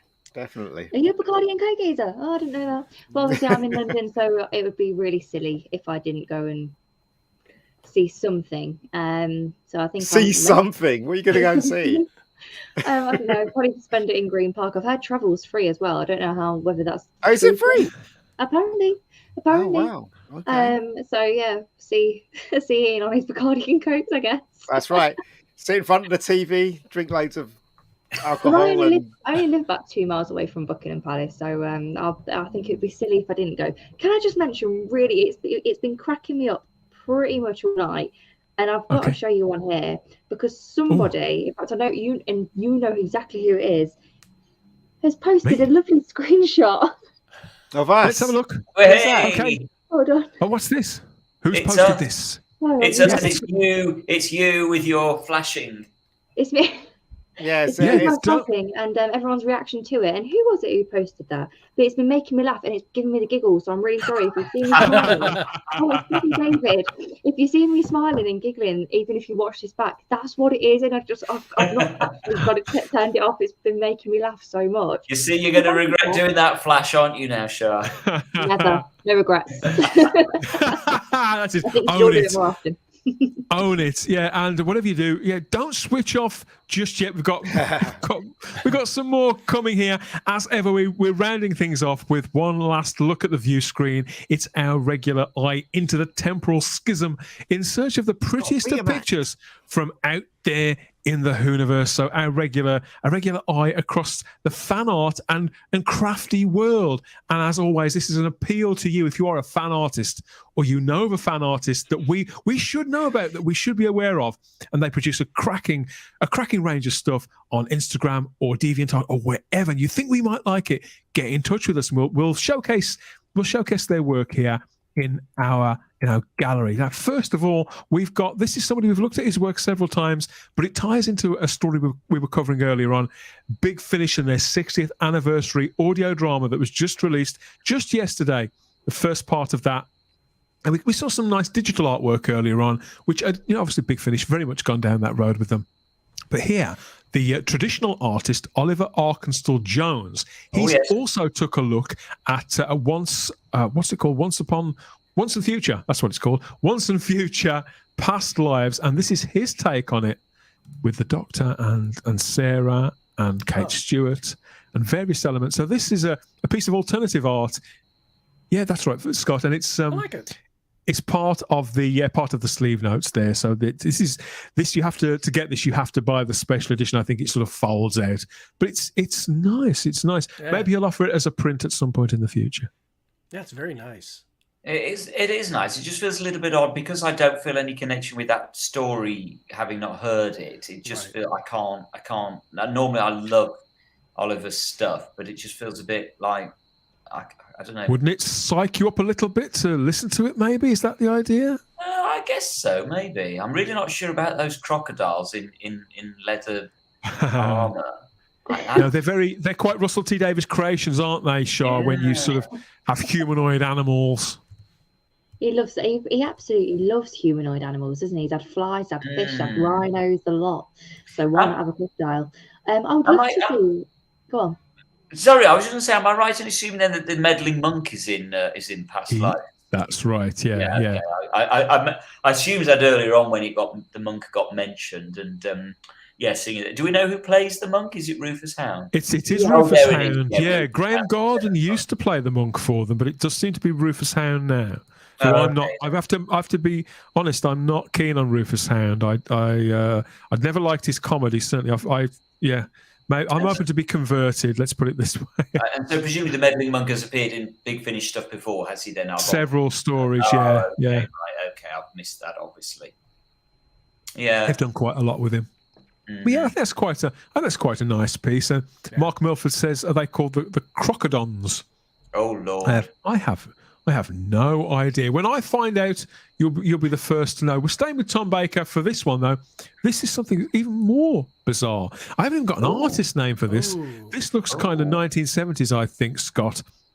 All those swirling colours, and I think that sort of ink is bleeding in and out of one area of this illustration and another. So we've got the Fourth Doctor in that iconic scarf that never seems to end, and lots of sort of energy floating around him there. This is quite bizarre and very trippy, I think, Scott. I think so too. And now my fine arts degree is kicking in a little bit, because I've never been a fan of actually doing watercolor myself, but I can appreciate it a great deal because I don't have the patience for it, and this is just wonderful. And not only are the colors fantastic, but they've got a lot of emotion going on, especially with the background, and the bleeding colors are just wonderful. I love it. It is very stirring, Simon, I think. Yeah, it's very, very trippy. I don't know if it's my cup of tea, but it's very arresting. I mean, it's really quite startling and it's very imaginative. I've never, ever seen a Tom Baker portrait like that before. And so, they get my respect for that alone. They've come up with something completely new. Yeah, something different. The figure, if you look at the figure in the center and the scarf, it's all swirling lines. The way the figure, the coat, it's all bending. It reminds me of a Toulouse-Lautrec print. Well, I mean, what's great about it is it clearly is not taken from any photographic reference. Yes. It's completely from that person's imagination, isn't it, Sean? Yeah. Absolutely. I mean, I've never been on a trip, but I imagine that's what it's like. But I love watercolor. I think it's a proper dying art, so it's very nice to see. It's nice to see, but yeah, I love that. It looks like a fashion illustration. No, it does a little bit, yeah. Yeah, it does, Yeah. And I think you're right, Dan. It does look like sort of inks that are being used for the background, almost. Sort of, I don't know. It's a really unusual piece of artwork. That was to say, 10 out of 10 for just coming up with an entirely new angle. I'd love to know if anybody out there knows who this is the work of. Sincerely, let me know. Get in touch, Instagram and Twitter at Type40 Doctor Who, because I do like to credit artists, but I couldn't not show this. I just really love it. Sorry, Scott, you were saying? I would just like to know, because the negative space up top around Tom Baker's head in the background there, I wonder if they had to mask that off, or if they actually just, if they had their watercolor brush, if they went in there very finely and put it in. I mean, I don't know. That's some fine work there, especially for watercolor. If that is indeed watercolor, because who knows? This could be digital. I don't think it is, but this could even be digital, because some of the applications they have now are very, very. I can see why you would think that. I mean, I promise you it isn't, because I know where I've cropped it from. But I can see why you would. I can see why you'd say that. Darren Bradley in the chat here on YouTube says it's reminiscent of some of the far out drawings from the 70s World Distributors Doctor Who annuals. I know exactly the ones he means. Some of them I didn't dare stare at them for too long. Well, you can still see the pencil in it in a little bit in the background too. So. Yeah, that's why I thought it wasn't digital, because you can see the sketch marks, can't you? But yeah, I think that's lovely. I would love that. It's pretty much my bag, as is this.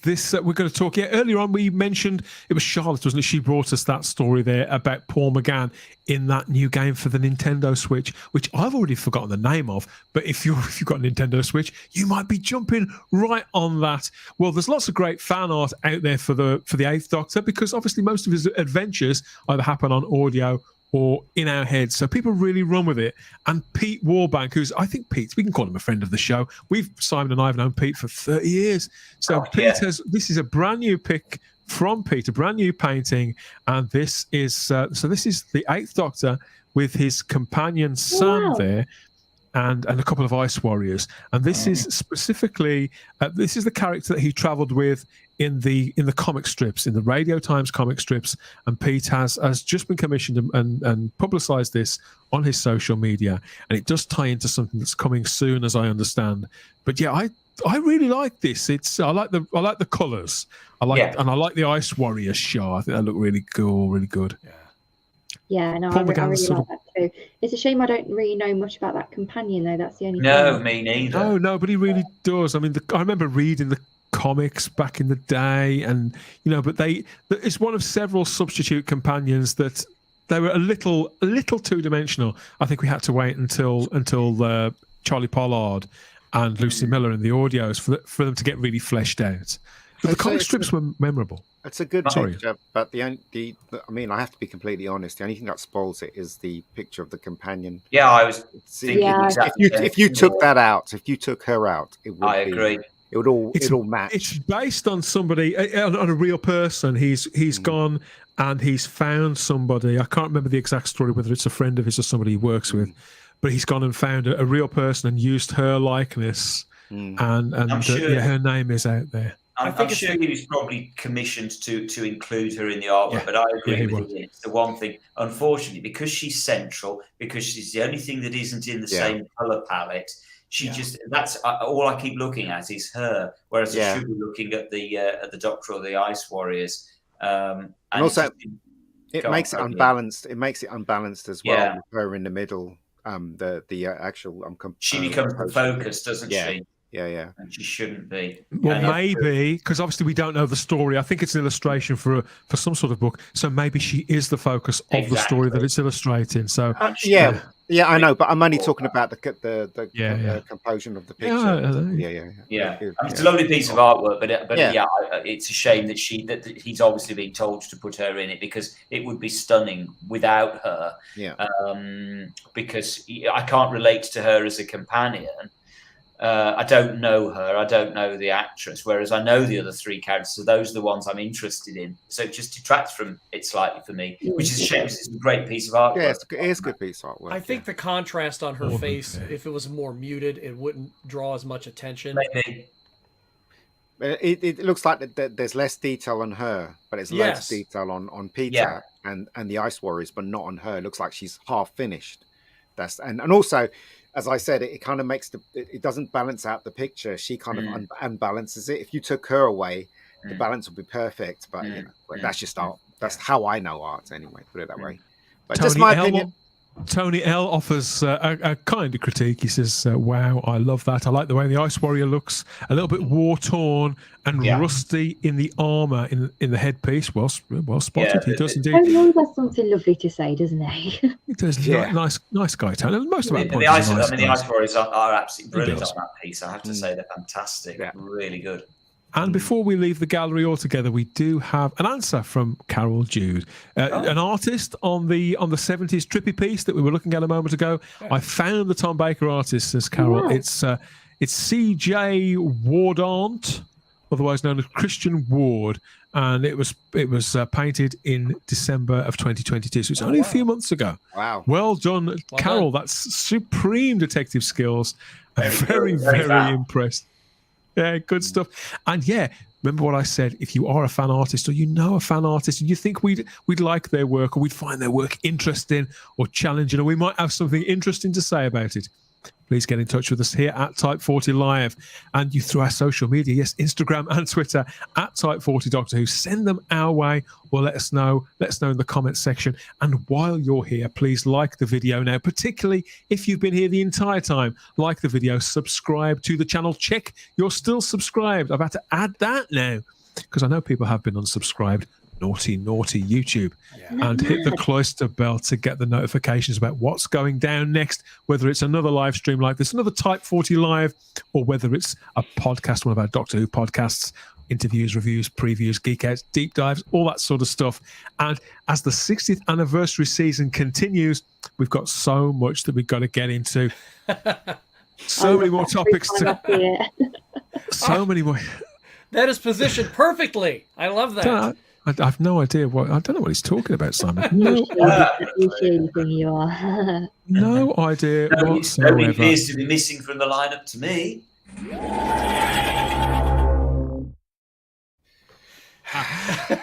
And there we all are again. It's all worked out fine in the end. Yeah, so get in touch through the social media, Instagram and Twitter at Type 40 Doctor Who, not just with the suggestions for fan art, but any comments on any of the things that we talked about on this edition of the show. So that's the Doctor Who diary stuff. Which memories have we stirred in you? Have we sent you running off behind the sofa again with our countdown of the various kings from Doctor Who history? And come and join us too in the Type 40 Live Facebook group. So there's the Type 40 Facebook group and the Type 40 Doctor Who DVD and Blu-ray collectors group too for your deep dives on physical media there. That's where you'll find us hanging out, and you can bring us to task about anything we may have scared you silly with on this edition of the show. Yes. You tart. You check you're subscribed or still subscribed, and check out the playlists too and the podcasts and whatever else. We have one last look and see who's still here, who's holding out. What an excellent bookmark, Dan. Many thanks. It's my pleasure, Peter. And I want my tarts now. I want jam tarts now. Oh, God, thank heaven for that. I've misread that there, Will. Oh, William. The night is young. Yes. We do our best, and we'll do our best. Yes, they're coming, Richard. They're coming. It's becoming a standing joke. It's becoming a standing joke, isn't it? Thank you, everyone. Ain't enough. What can I say? Yeah. Yeah. So whatever you're up to, it's nearly here. The coronation's here in a few days' time. Run off to see the event if you're Shah. It's happening down the road. She'd be mad to miss it. I'm glad you didn't miss tonight, Shah. It was great to have you back.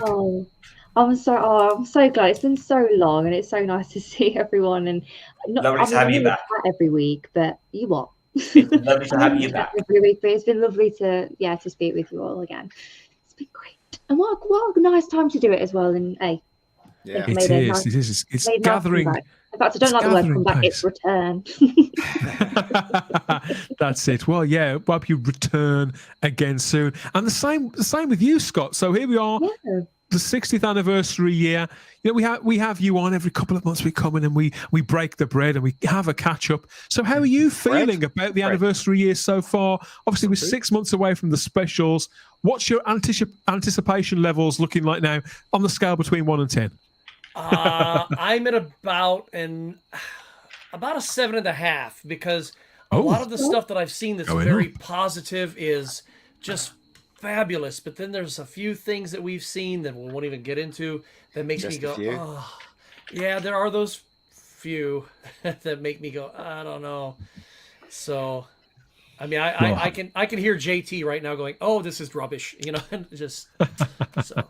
Yeah. Well, I hope you'll continue to come back here and touch base with us as the anniversary year continues. We can tempt you back on with more delights from Doctor Who past, present and future, the classic, the new and the all new. But remind people where they can find you, because you've got your own YouTube channel and social medias, haven't you? Yes, of course. You can find me on YouTube at the Game Closet comedy video game channel. So I'm always doing something silly. My job is to make you laugh. That is my job. If I can get a chuckle out of you. And sadly, there are a lot of YouTubers out there. Anybody watching right now, there are a lot of YouTube creators.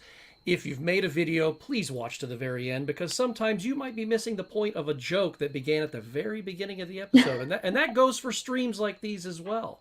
So, I mean, if always watch to the very end, because I know that Dan puts a lot of time, and Simon and the Mega Geek, they put a lot of time and love into these. And I did my first stream on my other channel, which is the Game Closet Video Vault Live. Did my very first stream, and I know how much work is put into it. So what did you talk about, mate? What did you chew through on that?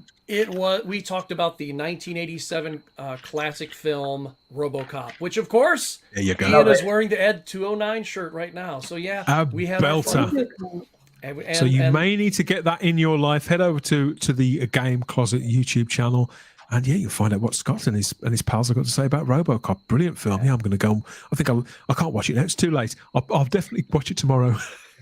Yeah, but that's on the sister channel though. That's not on Game Closet. That's on Game Closet Video Vault Live. Yep. Okay. Okay. Well, we'll make sure we get the links to those, and I'll put them in the description to the video so people don't get confused like I did then. There you go. Help me out. Help you guys out. You can go find Scott. I'm just trying to keep my meat and potatoes separate. That's all. Yeah. Eh? It means something completely different over here. Yeah. Okay, Simon and Ian, thank you again for your company this evening. It's been another belter. Can't wait to see you next time from just more, no doubt, more double entendres, more of this other nonsense. We always have the time if you have the space here at Type 40 Live. But that's it for this time. Hold tight. Take care. Have a great coronation. We'll see you all again soon. Hello. Bye bye. Bye bye.